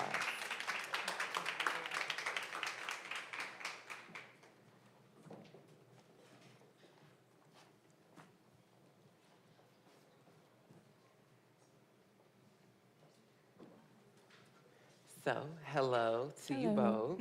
Hi, everybody. Hello. So this panel describes the idea that people experience and interact with the world around them in many different ways. There is no right way of thinking, learning, and behaving. And differences are not viewed as deficits. This panel will feature us, diverse ability leaders in tech who will discuss digital divide through design, policy, and innovation for persons with multiple neurodiversities, affecting the mind and brain, and how digital neurodiversity recognizes the enormous variation in human cognitive styles and experiences. So I thank you both. And I would love to start by getting to learn about you all and how your background ties into this panel topic today. Okay, I'll start by figuring out the microphone here. I'm Ann Forrest, and I like to say I got into cognitive accessibility the hard way, which is to say I had to have a car accident, and my brain went from side to side. And I learned that our brains and minds are not the same thing. I learned a lot about cognition. And since I was high tech before my injury, I've had to work really hard on getting back on tech. I spoke in 2000, back when we all thought that there was a one-size-fits-all for cognitive at the University of Texas. At that time, Institute for Technology and Learning on cognitive. And it was a speech I'd written in rehab. And I told them, I was reading the whole time, and I told them that I could answer questions, but I had no idea whether it would take a week to get back to them or 2 weeks or whatever. So the hard way, my brain has gotten a lot better since then, and so that's, I guess I should say, before my injury, I am a PhD economist, and was working at the Environmental Law Institute in Washington, D.C., and now have a website, aplasticbrain.com, which I haven't been on for 2 years, but that's a different story, so. Thank you. So I am Sarah Klein. I work for Accenture, and my association with neurodiversity really is in the realm of disabilities in general. So I lead our United States Disability Employee Resource Group. That's one of the things that I do, and so it's a group of 2,100 people with disabilities and allies who make up this community that I'm a part of. I'm also within the technology world, so I sit within a product management team My focus in our product management team is really that of accessibility, so inclusive design, but really how we can make sure that we are interjecting accessibility into every single aspect of our product development. So I'm I'm an evangelist for accessibility. I have a disability. I have hearing loss. In fact, I'm going to let y'all know now, if you start to ask me questions, I might need you to repeat yourselves. So that does impact my cognition just a little bit, because my brain has to work a little bit different to catch the words that you're saying to me. But I also am part of a neurodivergent family. So, with my husband and with my son, we went through a journey a little bit later than I wish we would have, because it was kind of in the time when, everybody had ADHD, or everybody had this or that, and so it was this misconception of what is neurodiversity, and there was just a lot of unknowns at that time. And so for me, it's that journey of learning how to advocate for my son, helping my son advocate for himself, and then through that process, my husband, having that realization of what, I think this is me, and so he was diagnosed late in life, and so for him, it was just a powerful time frame for him to finally, realize that, all this time people thought I was flaky, people thought I was dumb, people thought I was rude or whatever. It's no, this is the way that my brain works, and the way that my brain works is perfect, and so it's that whole idea of, there's nothing wrong with me, I think differently, and that's beautiful, and we can work within that creativity. And so it was more of a learning experience for myself and for the people around us, through that time frame. So big advocate, big, believer of all of this, and making sure that it's built into everything that we do. So that's a little bit about me. Thank you both. And as you all may know, my name is G.E. Lovelace. My background is primarily in youth and education. So way back when I had left high school to go to Austin Community College, where I figured out that college was not for me, simply because I learned differently than others, and I recognized that in my grades, in my performance in the classroom, and how I was really disengaged from school.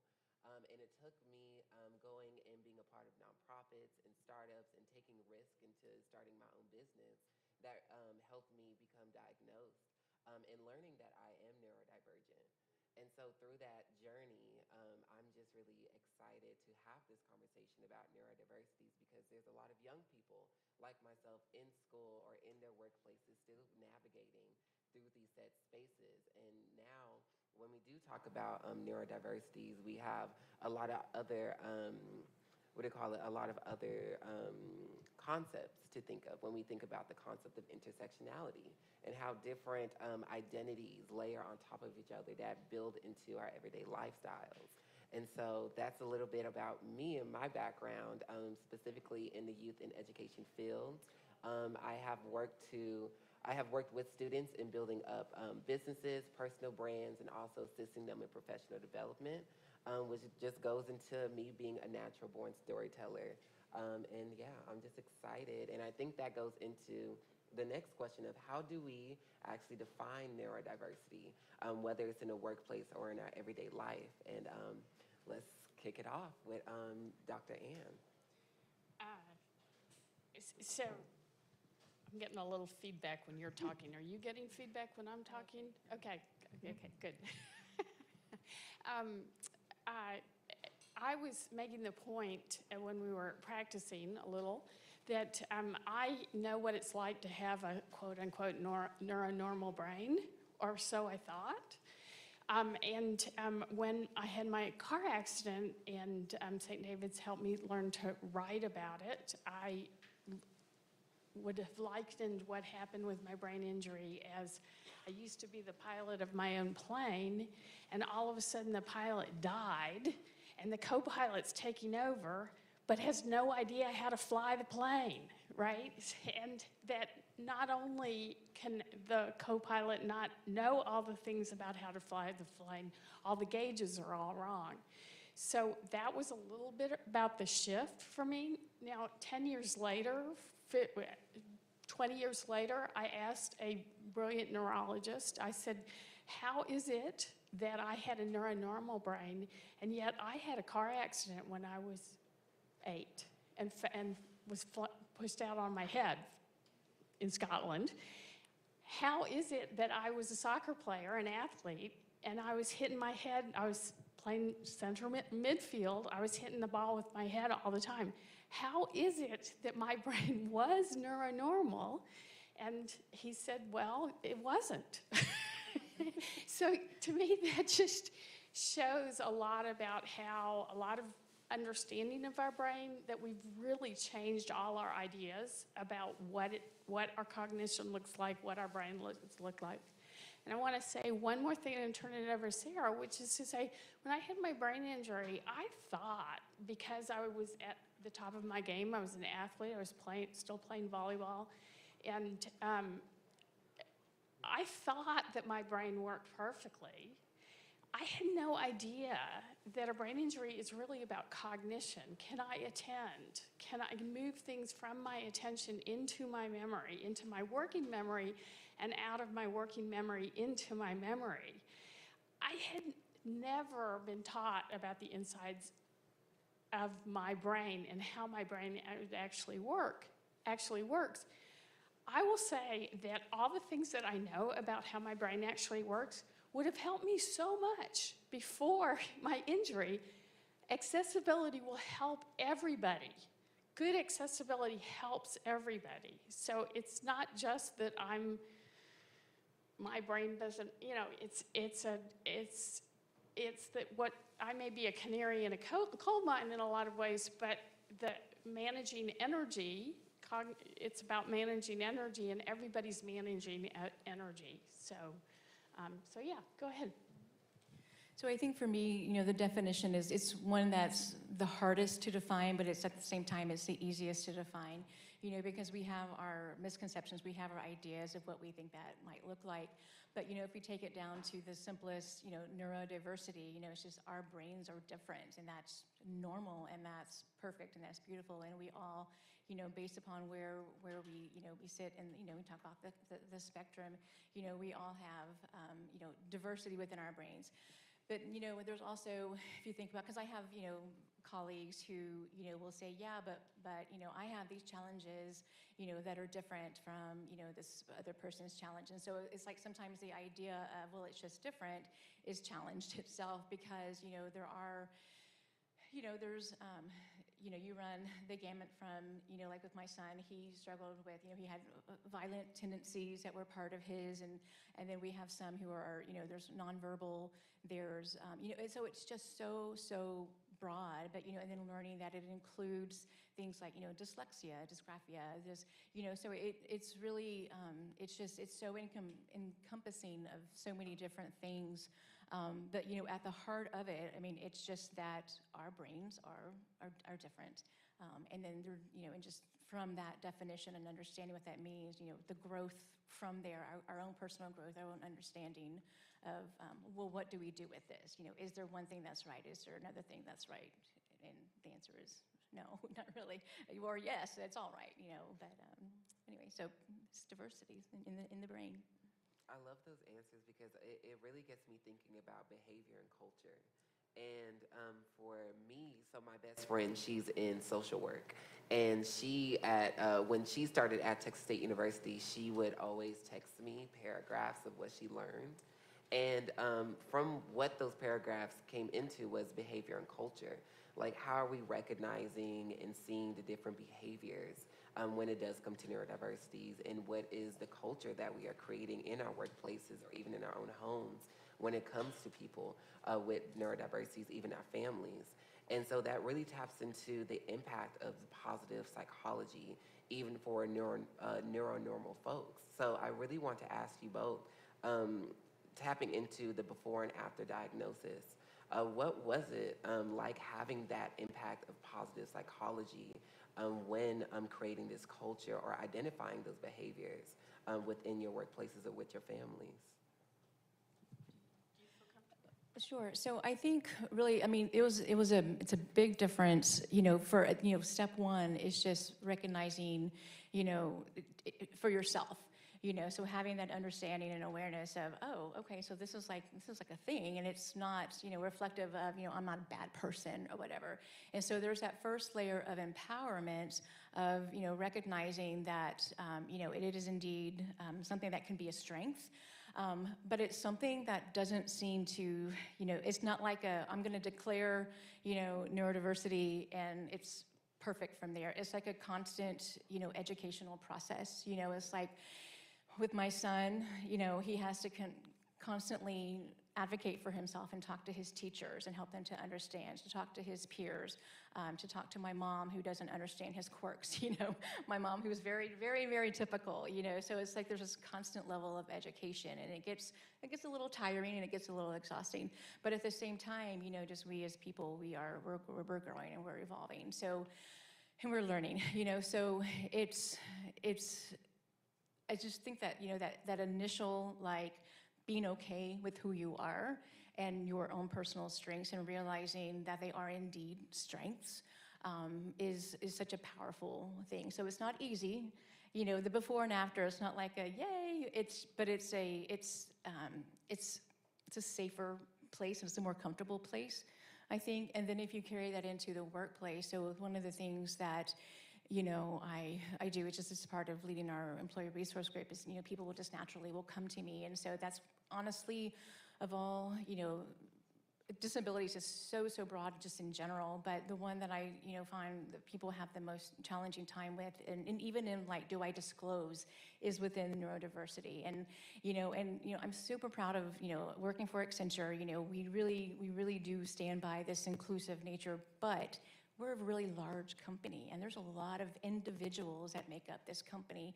And so, it's such a common thing to like, I'm struggling with my boss. My boss is like asking me to do this, and I was like, I can't do that, but I can get to success, but my success looks different than the way that my boss wants. And so, so it's just I talked about it, when I was, explaining with my husband and my son, it's the journey, but it's like, it truly is a journey of getting there and educating and getting people all on board. And so we can all play our part in getting us all there. That was a great answer. I think we all have to have a lot to learn about being present, and positive psychology for me is thinking about where do I have to go in my brain to be present, to stay in the moment and not be way too anxious and move and be working out of my amygdala or a part of my brain that is speeding or slowing down because I'm depressed or flooded. Where I think for me, after a brain injury, let me tell you, you're flooded, you're depressed, you're like, why? I think my idea of a brain injury before I had mine was that I would go immediately to a hospital. Didn't go to a hospital. I had to do the advocacy journey of something's wrong, I can't dial a phone, something's wrong, I can't do simple things that I used to be able to do, something's wrong, and then doctors telling me you will never get better after 2 years. Well, wait a second, let me bet against you. And taking that path, and for a person with a brain injury, being present is something they teach you a lot in order to allow you to have all of your working memory to problem solve when the Lyft driver doesn't get you there on time or when something comes up. And so how do I get things out of my working, how do I have enough space in my working memory to problem solve in the moment, and how do I get that information out of my working memory into long-term memory? So a lot about cognition. And still I could learn how to be more present. I think we can always learn how to be more present and with people and not think about our brains as wrong or think about failure as wrong. And Sarah and I were sort of talking about how I am still very judgmental. On the one hand, failure can be a huge springboard for success, and I have seen that in my life so many times. I am still judgmental internally of, wait a second, I need to reframe this. What is success here? When will there be success? If not now, when will it be? And it may be, 6 months, for me, 6 months later, or it may take some time. In my journey, it has taken time.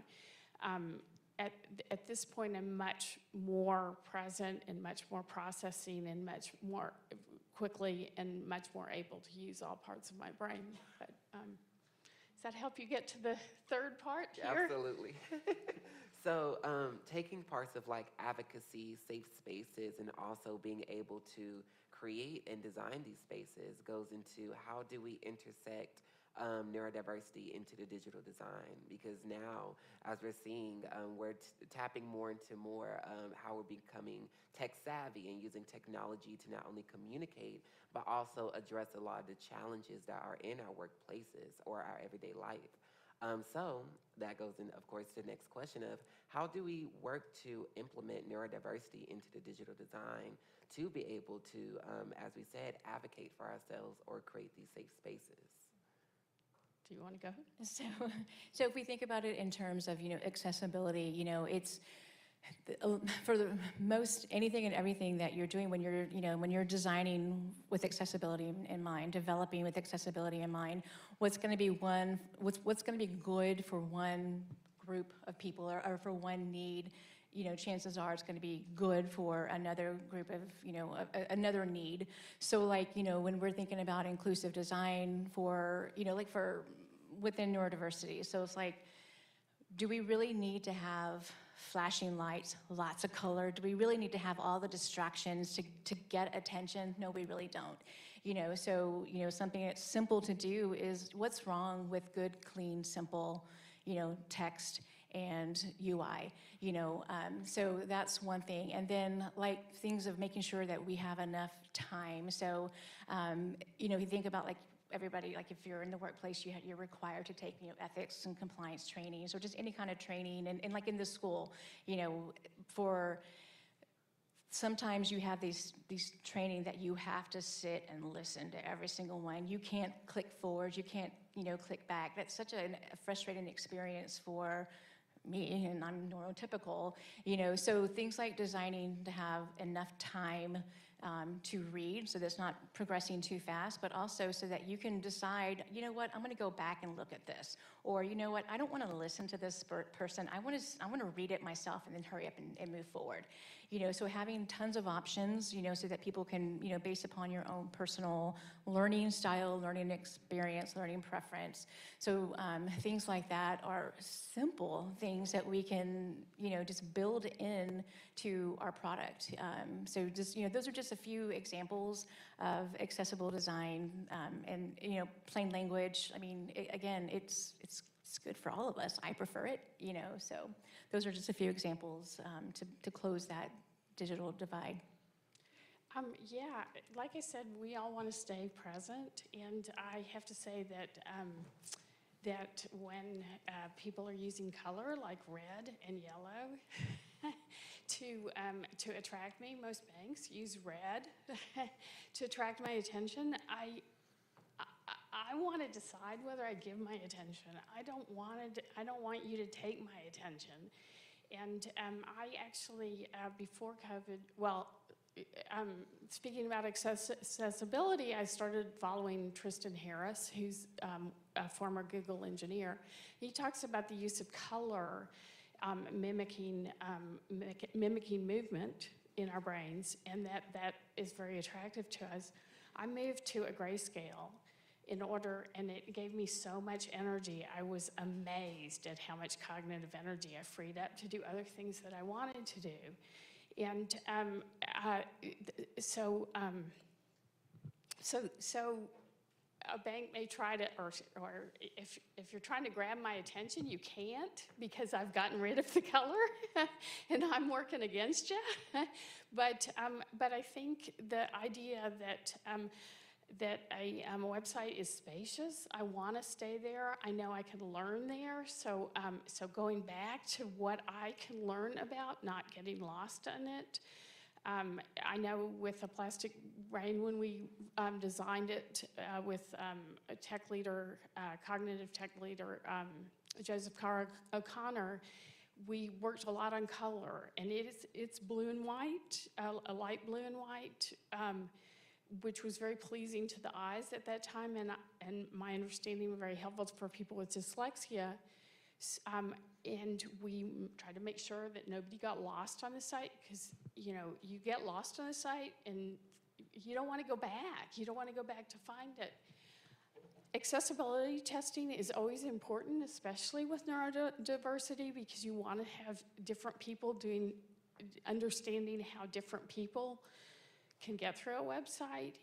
I will finish this by saying I just did an accessibility test for on a TV, and I hadn't gotten a new TV in a while. I had no idea how much computers were behind the TV, and they did an accessibility test on me to test my new learning on it. First of all, they trained me, which was very, very empowering, because I can now use my TV. One of the questions that they asked me in the accessibility test was how easy was the task and how confident I was on the task. Now, there were a number of tasks that I could do, but I was 0% confident that that I would get the right answer, which that has to affect my own notion of, well, I can't learn this maybe. And that goes back to my brain's okay, I can learn okay. Help me with technology that will allow my brain to be okay, and that I won't think that I'm dumb because I can't, or internalize that in a way that doesn't empower me for the future. I love both of your answers, because it brings back to how when I was in college, and it was hard for me to learn in that space because I didn't understand like the digital tools that were accessible to me. So a great example is going into colors. I used to always like write with different pens in my notes, but it never worked, y'all. It just wasn't with it. Until like my teacher was like, oh yeah, you can use a tablet and there's like a digital highlighter you can use. And I said, oh, wait a minute. I see what y'all trying to do. And so I started learning in that sense of, okay, how can I use more digital tools to better internalize, what I'm learning in the classroom? But as I said before, I left college, so it really didn't work out well. But I did. I was able to take those same tools and apply it to my work life. Because I learned that, like, for me, when it came to virtual meetings, it was very hard for me to, like, sit down for a long amount of time, like more than 5 minutes, y'all, I promise y'all, and just be present. Because I'll get up or I will move around, and then I was like, okay, let me learn how I could be present. And so, funny thing, my best friend, she had bought me these jeans, as you see. And it was simply because when I was in a meeting with my best friend and one of our other friends, we was planning a trip, I was just moving around, fidgety, and I was like, I have to get up and do something. I don't care if I gotta go get some ice from the fridge, we're gonna figure out something. And it was just all about learning, like, oh yeah, I like to be fidgety, I like to play with things, I like to have rings or earrings or something that dangles to where I can be present and attentive. And so through learning those behaviors and also taking time to step back and say, okay, how can I be present virtually or digitally, or what digital tools can I utilize in this space, helped me a lot. And that really just dives into the last question and some final thoughts on what organizations are we a part of, or what organizations do we know of that are doing work within neurodiversity that we would recommend to our beautiful audience. You want me to go first? Wait a second. So I've been working with the Brain Injury Association of America for probably since 2007 with putting patient advocacy or brain injury advocates forward. And what has been fascinating to me about working with other people with brain injuries, for one, is that we always find a way to get there where we're trying to go, and to really listen. Oh, okay, somebody else has the idea of how we're going to do this, and it's really fascinating to feel so powerful And then we've gotten things out over different social channels and just have so many people saying, oh my gosh, I understand that completely, or I hadn't thought of it that way. And I think that as an early pioneer in both brain injury recovery and accessibility, that for a long time there weren't a lot of other voices, or you'd only hear some other voices. And to have so many other people talking about their experience, well, I may not experience some piece of attention or memory the same way somebody else does. Every brain injury is different. But hearing them tell their story, just like Brene Brown says, changes the world. And so I may think a little bit differently. Oh, I have that too, and I didn't even know I had that. Or, so it's been an incredibly powerful experience to work with other advocates and see what we've been able to do. And then to advocate for my son in the school system, especially during COVID, and just being able to see how much. He's in 7th grade, and he said to me, Mom, do you remember when I used to be smart before COVID? And it is true that he has his brain is a little different, but it just broke my heart to hear him say that, you know, in some ways technology is a huge friend for him. It's kept him alive during COVID in a way, but that he's interfacing with the school in a way that just really isn't working for him. And he is still early on his advocacy journey to figure out, how does my brain work? And how do I need this? And what do I need to go back with? And if I can't get math over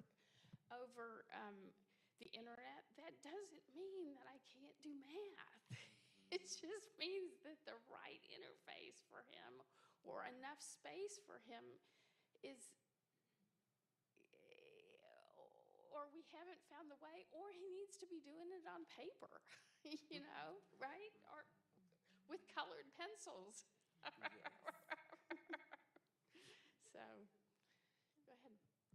So I think some of the organizations, you know, we work with, like I love disability, and I mean, of course, it's, you know, it's inclusive of many disabilities, but, you know, they're building out their neurodiversity program. We've partnered with organizations, one's called Special Stern, so we've done hiring through them. But I mean, honestly, my favorite network organization is really within our own employee resource group. So we do have a very specific group. It's a neurodiversity ERG, which is part of, you know, the larger subset, but it's a community of people who are neurodiverse, you know, and so there's so many learnings, you know, from this group, and they do have, you know, pockets. So there is, you know, there's a place for parents of, you know, of children who have, you know, ADHD or whatever the case might be, but it's led by, you know, neurodiverse, and so they are an organization that is teaching us the larger organization, and you know, just to be able to, you know, shining a light on some of the unintentional inequities, you know, no matter how, like, we're inclusive and diverse, and we're beautiful, and we are, but, you know, just having a spotlight, I mean, so from within the community, because who can better speak the truth about something than that person? Yeah, and there's a lot of organizations. Actually, you know, one of, not even organizations so much, but I remember my son, when we were first going through the journey, we found, it's YouTube, it's How to ADHD, and she was like just so human, and I was like, oh, she's cool, and it's like, oh yeah, I get that, you know, so for him to tap into somebody, it's like, me too, you know, so I still follow her. So yeah, there's a lot out there. In fact, I would love to know, you know, what are some other ones that we can share, but those are a few.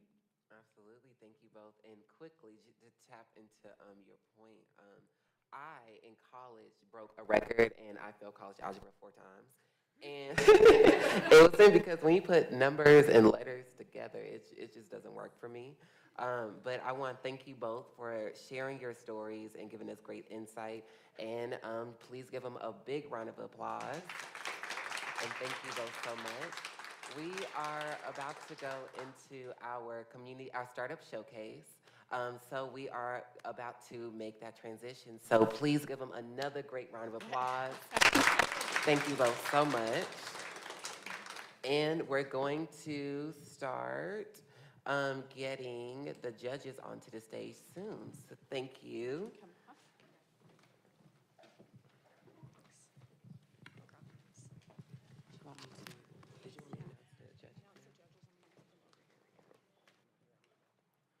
So the judges, please make your ways to these beautiful seats. We have Valerie Ward in the building. We have Zumbi, and then we have Steve Mann. So please come up onto these beautiful chairs on the front row. And we will have our startup showcase coming soon.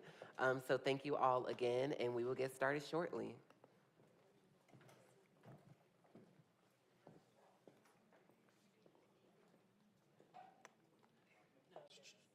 Okay, it's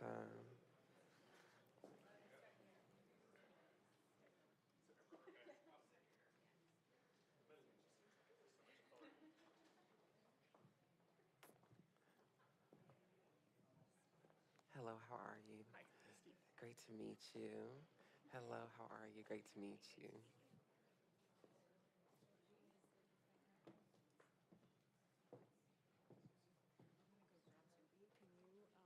I could run through. So everyone, it is time for the most exciting part of the day, the Startup Showcase. 5 companies, right over there, are going to pitch for 4 minutes with a 3-minute Q&A with our esteemed judges. The prize package is a $10,000, I was about to say a whole nother number. I was about to say 10 million. Listen, 10,000 in legal fee credits from Baker Botts, a write-up in Capital Factory's blog on Medium following the event, an announcement across our sponsors and Capital Factory social media channels. Our judges are Valerie Ward, Zumbi, and then we have Steve Mann. We thank you 3 for being here today with us, and let's get started. Without further ado, we bring up our first startup, Carestarter, and its founder and CEO. Hello. I'll give a round of applause. My name's Lamarck Palvido, so that is why you probably didn't hear my name. It's Lamarck, Lamarque. So if you had to read that, you also would just be Carestarter. Come on up. So thank you for that. No worries. I want you to take a moment and just picture what accessibility means to you. What does it mean to you when you think about it? And then I want you to look to your left and your right and realize that accessibility means something different to each one of us. And not just accessibility through user interface, but accessibility through technology. And that's what I'm going to talk to you today about with Carestarter.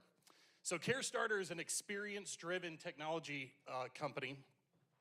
We are very, very honored to have some of the traction and the customers that we have, but most importantly, who we serve.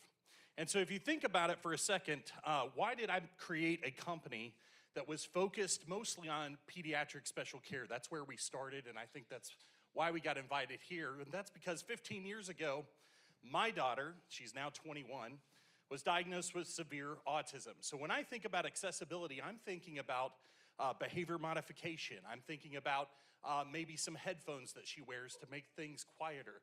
I'm thinking about all the resources that she needs over time to be successful as an individual.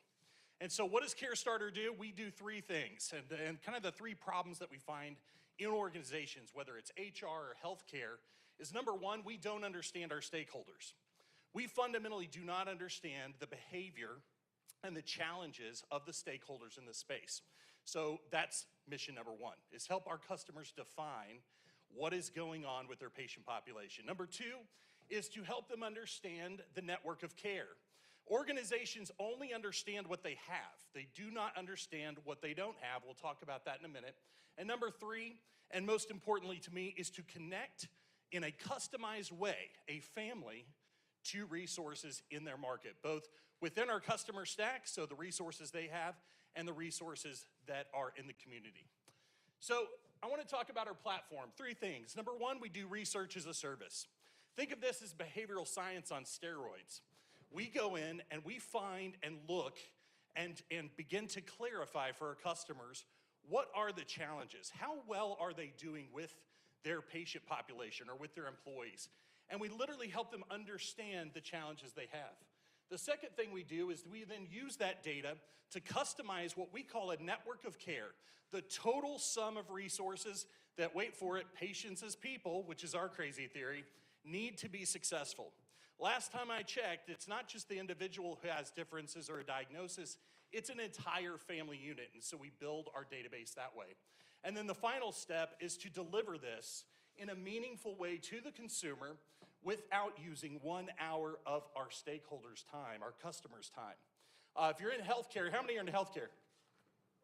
Okay, how many are in HR spaces? And then how many of you are like the community? I call it the tribe, right? So different things to different people, right? When you look at this and you think through this way, what we've done poorly is delivering resources that are meaningful to families at the point of care where it makes an impact on them.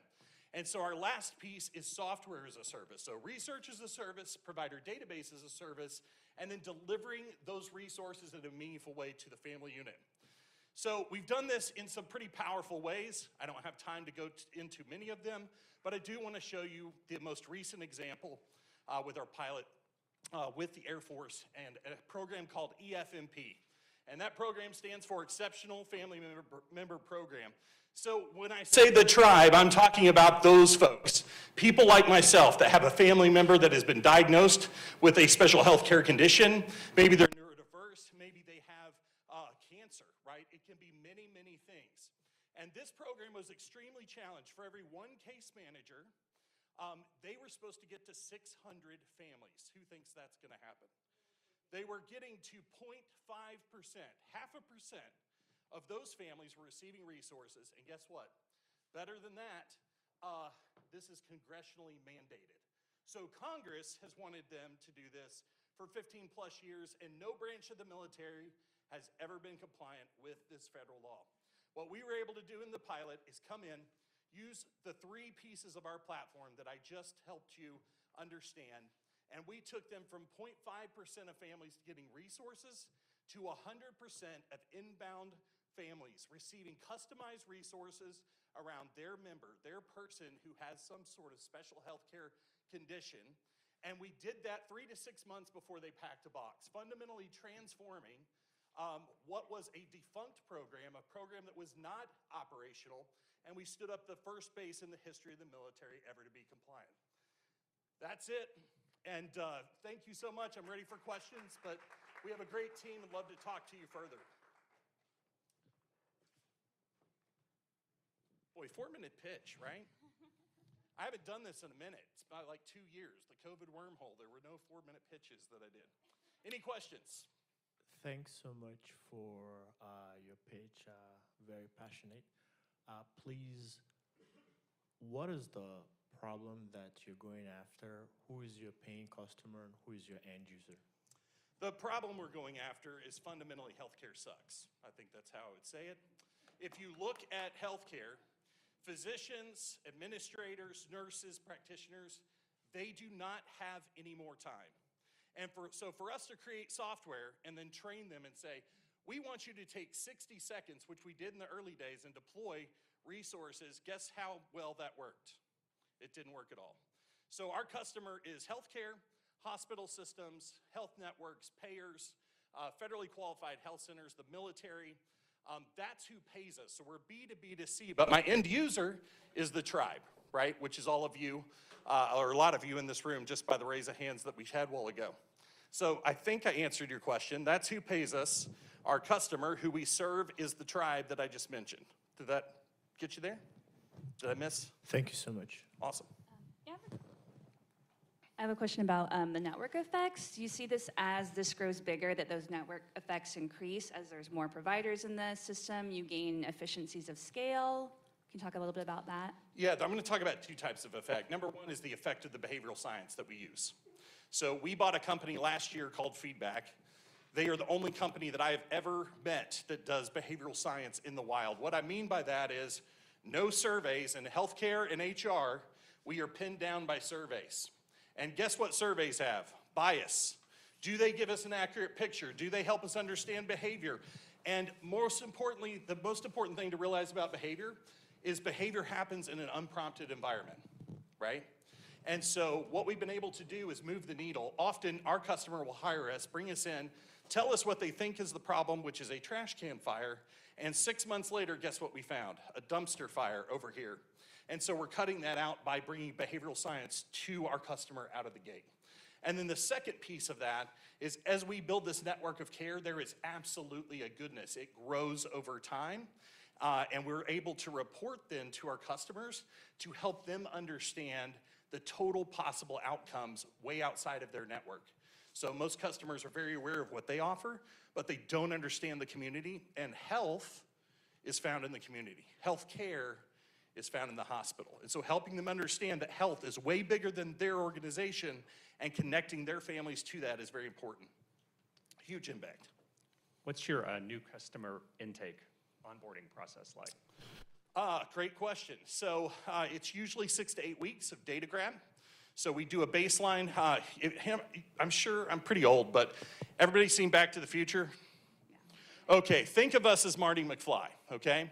We're going back in time in the wild on the internet, understanding past behavior, that we call this a benchmark. Past behavior, this is what happens with your customers in the past. This is what's happening currently. This is your brand. These are your top 5 challenges. And then here's some things that we need to look forward into the future. And so that's first 6 to 8 weeks. In that same time frame, we are building what we call the network of care. And then we turn the lights on. That means we integrate into the EHR, we turn the switch on, and we take them from whatever percentage of their patient population is getting managed today to 100% of patients as people and their families receiving customized resources on their mobile device and email before they even walk out of the room. So it's a massive shift in capability. Hopefully that answers your question. Awesome. Thank you so much. It's good to see y'all. Thank you, thank you, thank you. Our second startup is CBio with CEO David Charlotte.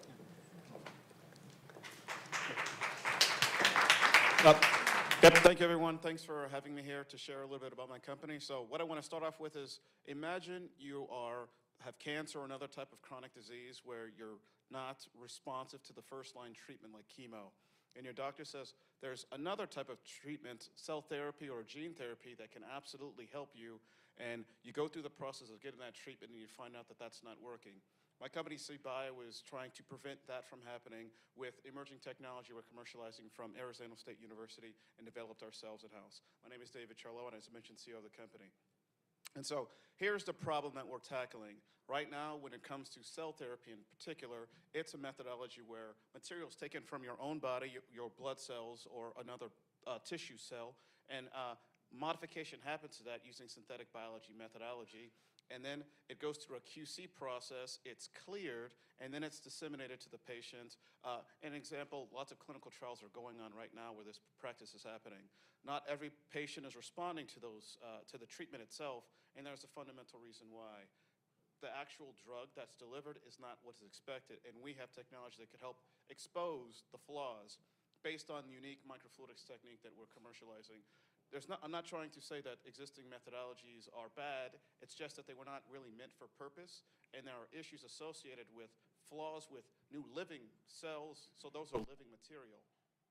They're able to degrade much faster than old styles of medications, like think about Tylenol, where billions of those pills could be made per year, and you only have to test 20 of them or 50 of them, and they'll actually work. Cells and other types of biological material, they have a spread of how they work and degradation. Cells degrade much faster, and not having all this information and insight into knowing if the drug is going to work prior to giving it to the patient is akin to sometimes just giving the patient the vial that says it's the drug, but in reality it's a placebo. So where we come in the business, here's an example of the market. Cell and gene therapy, it's a massive market that's really going to explode. And we operate in the QC space where we believe we can gain, actually, by 2030, $1.3 billion of market share because the value of our QC tool for verifying that the tool works. We like to say that what we do is mitigate cell variability to guarantee predictable clinical trial success. Because a lot of the issues that exist now are drugs are being given that are perceived to be correct, but they're not. And so our goal is, what we do as a business, we sell hardware and consumables. Think of a razor blade model. Our instrumentation, once it's to market, it's going to be around $60K. Here's another snapshot of the team. I used to work at a cancer diagnostics company that does liquid biopsy to help identify treatment early and response to treatment if it's working or not.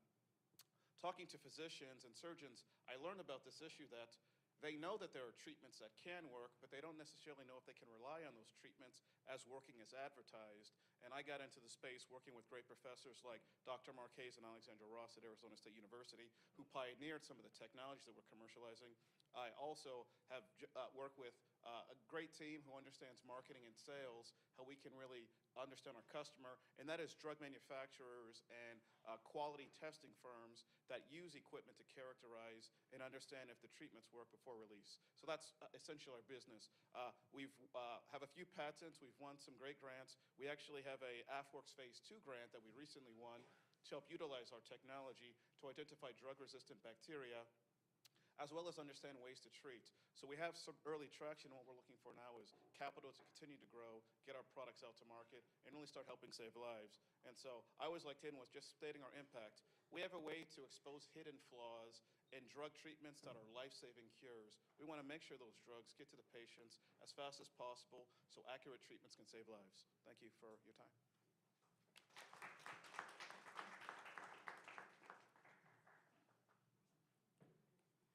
I think I just want to understand the model a little bit better. So does the technology allow basically the physician to kind of test possible treatments more quickly so they can get to the right one more quickly? Is that what's happening? Oh, so in the case of all drugs that are available to be given to patients, especially in clinical trials, there's a QC process that makes sure it has to be safe and accurate. This burden falls not on the clinician, it falls on the drug manufacturer. And right now, they use tools, so this whole process, it's a well-oiled machine, if you will. Just think about microscopes, people looking at microscopes, growing cells in Petri dishes, using QC methods to verify it works. Right now, drugs are passing this process, but they're not capturing all the potential flaws that could have further downstream effects. So where we're going to be placing our instrument, it's in the drug manufacturer's facility so that they can actually have better insights that the drugs are actually appropriate and accurate prior to release. And so it's actually relieves burdens from physicians because they believe the drugs they're giving should work. And so when the patients are responding, they have the additional burden of figuring, what do we do next? We're trying to solve the problem that the patients get the right thing and it should work as expected. Got it. Yes. Thank you. Couple of questions, please. One, will your technology reduce side effects when patients take drugs? Absolutely. Okay, great. Second thing, you mentioned $1.3 billion market share.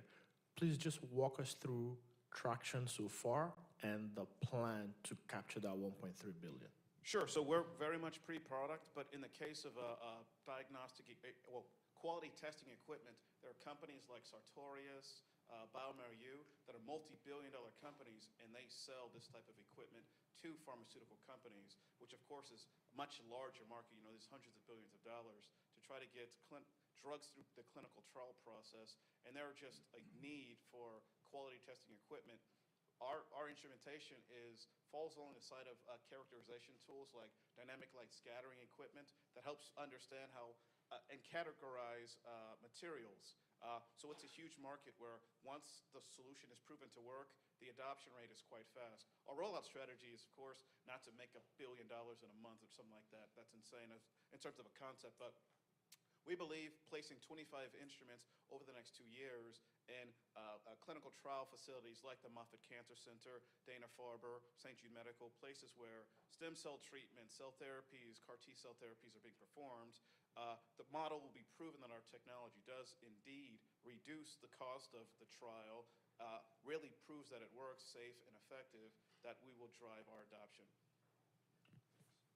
How specific is a particular instrument to a use case?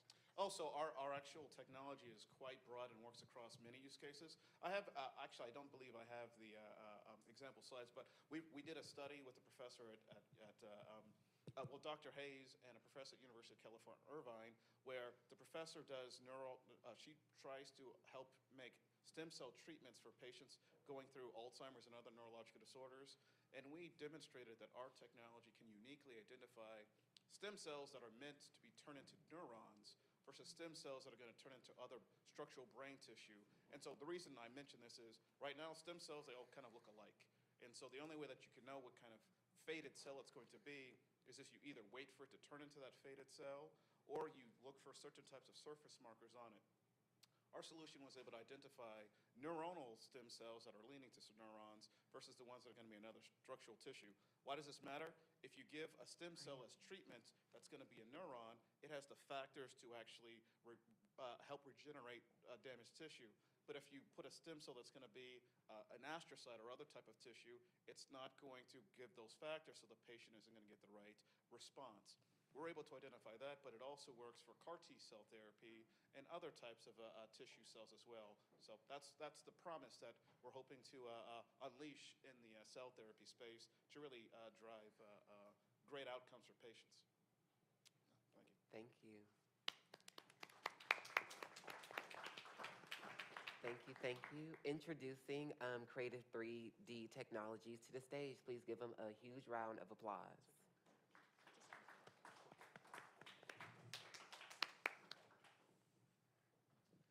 Hello, everyone. My name's Ethan Barron. I'm the founder and CEO of Creative 3D Technologies. We make really advanced 3D printers and also 3D factories, which that's a new phrase because we're the first invented. Diving to the company itself, I like to keep my presentations a little more conversational. So for the most part, look at the visuals. You can mostly ignore trying to read what we have on screen. We have two products. I'm going to briefly describe the first one. What we're mostly going to be focusing on is the second one, since it enables a lot of accessibility. So I'll go into them and then describe how they're applicable. So our first machine is Duo. It's kind of a pinnacle of what 3D printers are right now. It's addressing the issue of needing to buy an entire suite of printers just to make a basic variety of parts. So I've got a couple of pieces on me. Typically, if you want to make something in like metal, for example, you're going to buy a metal printer, and that's essentially all it's going to do. If you want to do that same piece in medical grade material, if you want to do that same thing furniture size, coin face detail, if you want to do that thing in flexible, medical grades, industrial grade, thermoplastics, whatever, you need an entire suite of printers just to make that basic variety of parts. And if you're making something like a prosthetic, for example, you're going to need to work with all these different printers, glue together the results, and just kind of hope to God they all work together in an application that's going to be used a lot. And so we entered the industry doing what an entire suite of 10 plus separate specialty printers do all on their own, all in one, for more than 95% less than the closest competition. Except unlike a multi-tool that's good at a lot of things but worse than each dedicated tool, not only are we less expensive than any of the 10 dedicated tools, we individually outperform them all. And that leads us into our next issue, manufacturing as a whole. If you want to make, say, any of those accessibility devices in that accessibility center table over there, we can essentially produce any of them all in one machine. It's a factory in a box, where right now, if you want to manufacture something like, say, that keyboard, you're going to need injection mold the frame, you're going to put inserts in, electronic boards, there's assembly per part because they're screwing them in, wiring everything, colors, product codes, decals, etc. It takes an entire inefficient factory to make that product. So if you can do that entire thing in one machine, encompass millions of dollars manufacturing equipment, eliminate supply chain costs or assembly costs per part, you can undercut Chinese prices and mass manufacturing as a whole. So that's where our next machine comes in, and that's where we're focusing more on making an end product all in one. So it can print something in any mixed materials as a modular platform of manufacturing. So print it, metals, carbon fibers, plastics, medical grade, foods, biological materials, whatever you want, autonomously swapping in and out, printing and building 3D electronics and circuit boards into the part itself, wiring everything, etc., coloring it, smoothing it, product codes, making an end-to-end product all in one machine in mass. And, well, we can sell that at a $50,000 price point with an 86% starting margin, which is where we kind of get into the accessibility side of things. I'll leave it on this slide. How does this relate to accessibility? It shifts how we manufacture essentially any product. There's two main factors, physical accessibility and financial accessibility. physical in the sense that we can build fully developed prosthetics built to suit per each customer for a massive amount less than the current competition. And, well, make it stylized per each customer, and it's a piece that someone can afford to keep purchasing and grow as they grow. In terms of financial stability, these are recurring sources of revenue for each of the customers. They can connect it to a marketplace, and we can make a product, someone can buy a more custom product for less money than Amazon and get it on a quicker turnaround time. So if someone can't traditionally work a job, they can buy one of these machines, hook it up in a garage as a recurring source of revenue, and essentially function as a small manufacturing plant for their community. So anyone that purchases a product from the marketplace, the order gets shipped to them, they make it, and then you have a quicker turnaround time than even a marketplace platform like Amazon, for example, which is beneficial for the company, the customer, and the people actually buying the machines, and incentivizes more people to buy this. And it pays off the machine. You can build that network up, for example. So those are the products. The first one's fully done. Second one, and we're wrapping up the final stage of development and building that marketplace at the same time.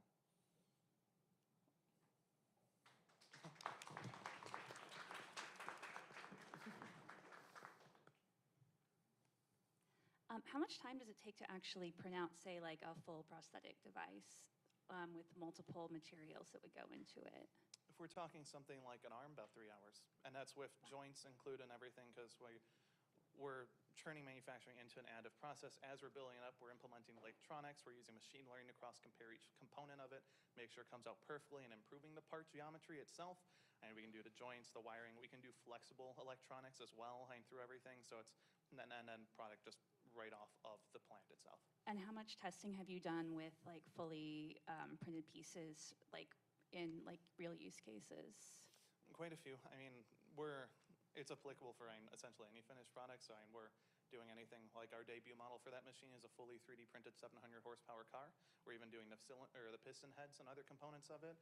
We've messed around with quite a few aspects on the machine itself. What's the source material supply chain like?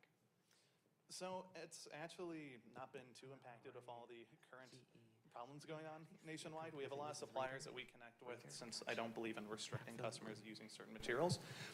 It's accessible that any material you want to input into it, you can. And we have different providers that are manufacturing them in all these different countries, and have profiles set up so if someone wants a streamlined experience of buy the material, drop in your model, and click print and walk away, you can do exactly that. And essentially just load it in. Since it builds off of CAD models and you're already identifying electronics and everything in the CAD model, it's easy for the machine to take those inputs and simply follow them as long as you input the materials. And we're also automating the material input side of things. So the cleaning, the maintenance, all of it, we're starting to automate as well on the same machine. Ethan, thanks so much. You walked us through how you reduce the cost of printing, for example, a prosthetic, but you also mentioned how the factory in a box can be used by an individual, and essentially the person can become a small business owner. Yes. Can you please walk us through, financial projections for each of those models? Sure, yeah. So the marketplace aspect, to elaborate on it a little more, how we'll enter that space is more custom products. For example, one of the companies we're starting to talk about working with, they want to make in-ear headphones that are crafted around your ear, but you can't do that in mass manufacturing with any kind of realistic time frame. So what we do is we contact a product, say, hey, your thing's printable. And then customers can go buy it from them for lower cost per product than mass manufactured process. Users who own Diet Shift can connect it to our marketplace, and then the local order gets transmitted to the closest Diet Shift after they set it in a mode to print on demand. And then even customers can finance the machine as well and pay off per month by connecting to the marketplace what they'd be looking at paying financially, and essentially get a couple $1,000s per month per print. It depends on what the prints are and who's requesting what near you. So the price can depend, but we're looking anywhere from, if someone's running it typical kind of like almost 9 to 5 hours, anywhere from $2,000 to $15,000 per month per customer utilizing this thing. Thank you. Thank you. Thank you. Please give a huge round of applause for our next startup, Reader.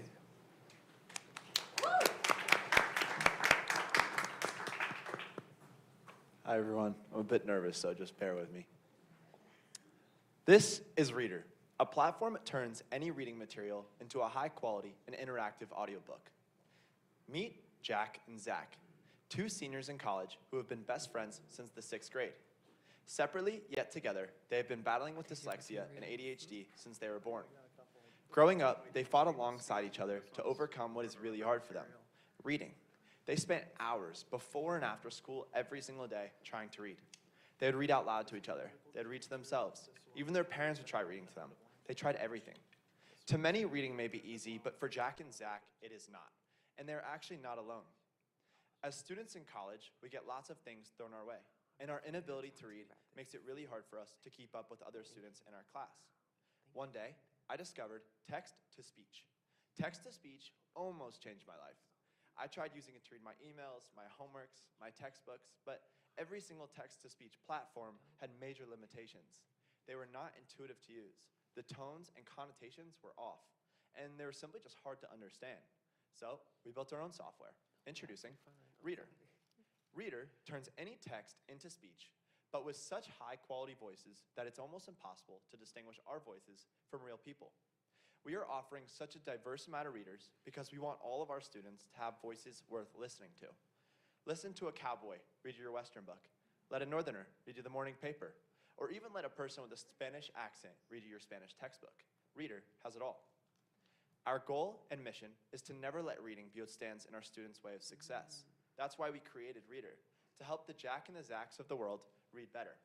As we just launched, we are now capable of turning any amount of text into speech. Simply create an account, copy and paste over your text, and within seconds, your new high-quality reading is ready to go. But this is just the beginning.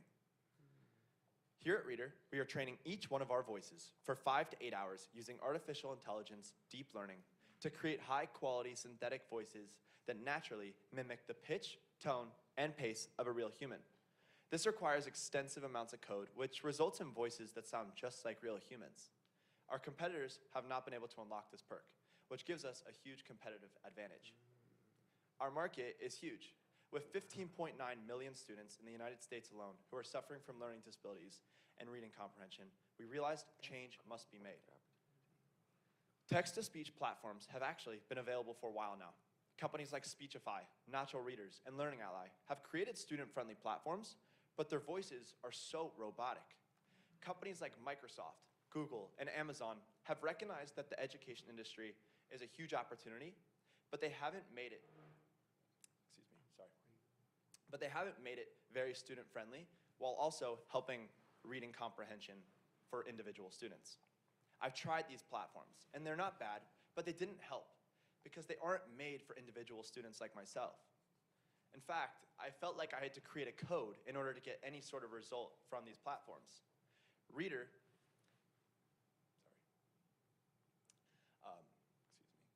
here at Reader, You're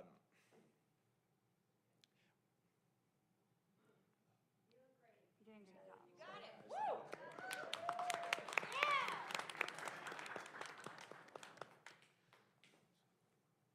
Our total addressable market is $1.7 billion. Within our first 5 years, we are projecting to make $38 million from 3.9 million college students who are suffering from learning disabilities and reading comprehension. In this investment round, we are launching at 5 colleges in Austin, Texas to get user and customer feedback. By the end of the year, we plan on getting our first 5,000 customers, as well as $60,000 in revenue. We are looking to raise $100,000 to help grow our team internally and externally. With this money, we will bring on 2 software developers, and by December of 2022, we will create a classroom feature, a drag and drop feature, and a feature that turns any pictures into a narration. This is exactly what students are looking for and exactly what students need. We are passionate about what we are doing. We are looking for an investment, but mostly guidance to help us reach new heights.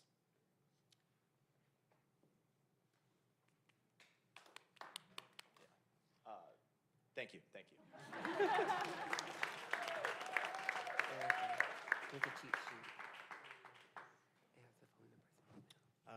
Thanks so much for your presentation. How can someone who is low vision, legally blind or perhaps totally blind use your product? Please, do you have, did you put any thought into that, please? 100%. So actually, the past few months, we've been actually going to Texas School for the Blind, talking to just administrators and teachers and people at that school. Really just, we're trying to make our platform accessible to all students and people who need, something that could really transform reading into audio. So to answer your question, yes, 100%. That's definitely down the road. We really want to help students of that nature for sure, because I think that's a huge market that needs something just like every other student that needs it like I do, if that makes sense. Thanks. Great job. I have a question around the kind of business model. So it looks like you're planning to sell direct to the users. Do you have an idea around pricing and willingness to pay for individual users? Yes, ma'am. So basically, we're actually in the testing phase right now. We have 40 users on the platform, and every user is using our platform every other day. Normally, typically submitting around 3 pages worth of documents. So what we've been doing is really talking to so many different customers from platforms around the area, such as like Speechify, figuring out what our customers want. And to answer your question, we're actually basing it on how much words are used. So one of the biggest complaints from these other platforms is that it's a fixed cost, a fixed monthly subscription, and many students do not like that because they use it maybe once or twice a month, and they're not getting their money worth. So what we're doing is ranging from anywhere from $8 to $40. So $8 is around 10,000 words, all the way up to $40, which is unlimited amount of words. So you can pay for what you want. So what's the scope of functionality now versus the roadmap? So if I'm sign up for one of those, how is the interaction? Is it pulling the words and pasting them in and having it read? Or yes, sir. So right now it's just copy paste. We're actually, as we speak, we're working on getting the picture format and the drag and drop feature, where simply you just drag and drop a link or an article and then immediately is able to recognize the words and take the pitches and the tones and create a nice file audio. Yes, sir. Thank you. Thank you. Please give a round of applause for our next startup, Blurry.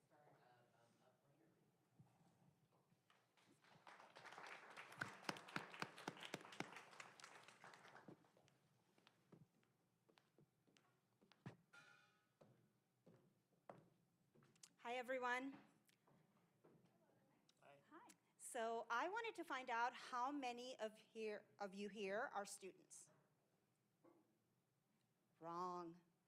All of you are students. You are here every day. You're learning about something, whether you realize it or not. You're upskilling. You're reading articles. You're going on LinkedIn, taking courses. So you are all students. And guess what? You're all potential clients of UpBrainry. UpBrainry is an educational technology platform, and I am Ghazal Qureshi, the CEO and founder of UpBrainry. This is my second educational company, and I had a previous educational company with a 10x exit. So the reason that we're here today is because there is a huge problem in this world. It's not just a US problem, it's a worldwide problem. The problem here especially is that we have 3 companies that everybody knows has recently launched in space. There is a great race for privatization of space travel. That's just an example. However, we're going to need a very, very large workforce in order to be able to get to that level. And the workforce that is needed is actually sitting in classrooms that were designed in the 1950s. Is that going to work? Obviously not. So here we are. We're addressing 2 different problems. The first problem is disengaged learners, not providing enough interactiveness and immersiveness in a learner's journey. The second is that we're teaching our kids the same way that we have been teaching in the past, Therefore, they are not being exposed to the skills that are needed for the future. And we're seeing, as a direct result of that, we're seeing students enter the college journey. And within 2 years, 1 in 4 of them are changing majors. And an even bigger problem than that is 70% of college students wish that they had pursued a completely different degree. This is a huge waste of time and money. Enter our Brainry. What do? We provide a highly customizable, AI-driven adaptive platform that hones in on a student's interest and aptitude, teaches them in a very immersive, adaptive environment, and provides content to them based on their learning styles. This is how we address accessibility. We are reaching out to each student based on what really clicks with them. So the same student can be presented, or 2 different students can be presented the same concept in multiple different ways. We have built our platform to be very adaptive, as I said, AI-driven. It provides educational equity and teaches skills that can be built upon in order for a student to be able to understand their next steps. We have coupled this with digital internships that provide real-life connections so they can see how the learning actually translates to real life, and provided micro-credential and badging in order to ensure that future employers and future educational institutions are able to see what the student's journey. Our market is huge. As I said, you guys are all students or potential clients of our Brainry. Currently, we're focusing on K-12 education. However, we are looking to move into adult education and be able to provide upskilling and training. This is the different phases that we're going after. We have currently partnered with NASDAQ, Ericsson, Girl Scouts in order to test out our system, and we're moving into the consumer side with membership model for parents and students, and having conversations with school districts in order to bring in the career technical education. We have had 0 spent on marketing, and we have already started to gain traction, and we are continuing to build our platform. We have a seasoned team with both experience in education, technology, and I have Dr. Noreen Mayberry, who is the Chief Senior Scientist of our Brainry, who is a past NASA toxicologist. So together we're building how learning really should work, and we are really hoping that you can join us on this journey. Thank you.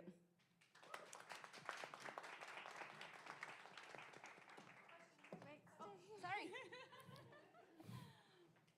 I thought I did such a great job that I answered all the questions.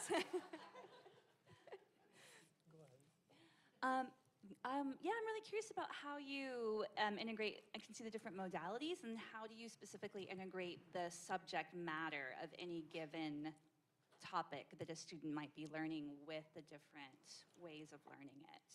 So let me understand this correctly. You were asking how do we build the content? Yeah, exactly. So, you say you have games, you have internships, you have videos, and then if I say, okay, I want my students to learn this or my employees to learn this, how do you integrate that with your tools? So what we have done is we've actually built a marketplace for subject matter experts to be able to come in and put their content on there in the same gamified manner. We provide video scenarios, 3D models, all types of tools, as well as the different tools that are built within the application in order to be able to convert text into speech and things like that that are already built in. So anybody can come in and become a subject matter expert. However, in order to get the flywheel going, we have an internal team of instructional designers and subject matter experts that we are constantly putting out content, and we already have over 500 different pathways that we have already defined and that are on the system. Now, talking about schools and parents and whatnot, what they're looking for, we're actually working with school districts where they have defined 16 CTE clusters that is across the board in the United States, and we are working with them in order to provide the content that they're needed. And once the content is there, the system actually determines how to then present it to each individual learner. Thanks so much for your pitch, there are a lot of ed tech companies out there, and yet you have $0 spend on marketing and gain traction. So please that's amazing. Walk us through how you're able to achieve that and what's your plan for scaling over the next 3 years. Okay, so the reason that we started with zero marketing is because we launched right before COVID, shut down the schools. So our initial thought was to go after the school districts, and since our customers were shut down, we really, were trying to be very innovative. We went through all the connections that we possibly could on LinkedIn, personal connections, and reaching out, and we're able to actually launch with Whataburger. And because of them, they, word of mouth, NASDAQ, Ericsson all came to us, and we were able to get traction with that. As far as on the consumer side, it has literally been word of mouth, one parent telling another and whatnot, and they're coming onto our platform. The plan for the next 3 years is pretty much going after our phase 2 and 3, which is the direct-to-consumer, which is just about to launch in about 2 weeks with the start of the summer season. And we are actually going straight after those. We're going after parent organizations and things like that to spread the word. And then simultaneously, we're starting to have conversations with the school districts because that is a longer-term cycle. So our goal is to start the conversations now, which are going very, very beautifully right now. We're in talks with 5 different large school districts right now about implementing in some form or fashion by the fall of this year, and then rolling out to a fuller model for next year. So starting that conversation in 3 years, we're hoping to be at $30 million in revenue. All right. Thank you. Thank you. Thank you, and thank you to all of the amazing startups who participated. It is now time for our advisors to convene and determine our winner. In the meantime, we'll be setting up our happy hour, so please feel free to network and mingle and build connections, and we will reconvene in about 10-15 minutes. Thank you.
you, thank you.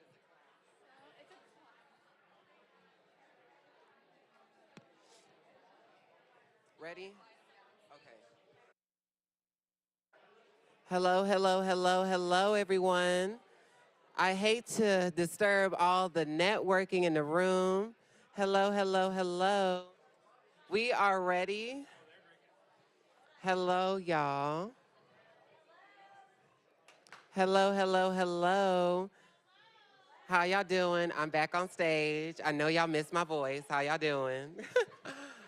So we are about to announce the winner of the Startup Showcase. I hope that everyone has had something to eat and a little bit of something to drink. But we are about to announce the Startup Showcase winner. So please give all your attention to Steve. Well, thanks to all of the presentations. They were all really great, and we thought they were all very engaging and enjoyed them. And then we debated them for far longer than we were supposed to without the benefit of alcohol. And so we looked at the quality of the pitch, the strength of the value prop, attractiveness to market, business model, and then timing of the presentations. And they were all really good. It was very, very close, but in the end, after we added up the various scores, the winner was Creative 3D.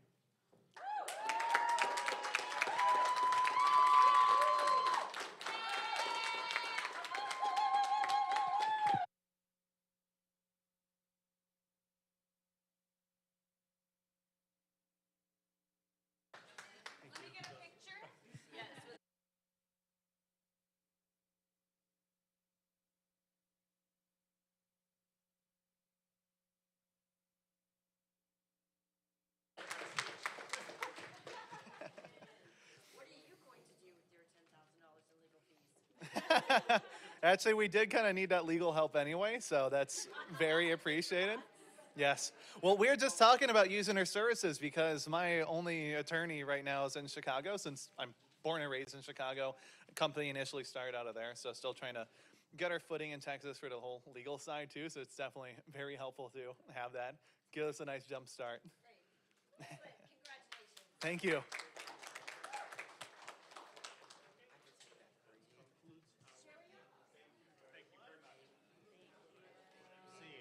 Great job. Well, everyone, we can get back to the happy hour. Thank you all so much for coming out and continue to eat and drink. And now I want to give a final shout out to GE for being the most incredible moderator today. Thank you all very much, and thank you, GE, for your amazing energy today. Y'all have fun.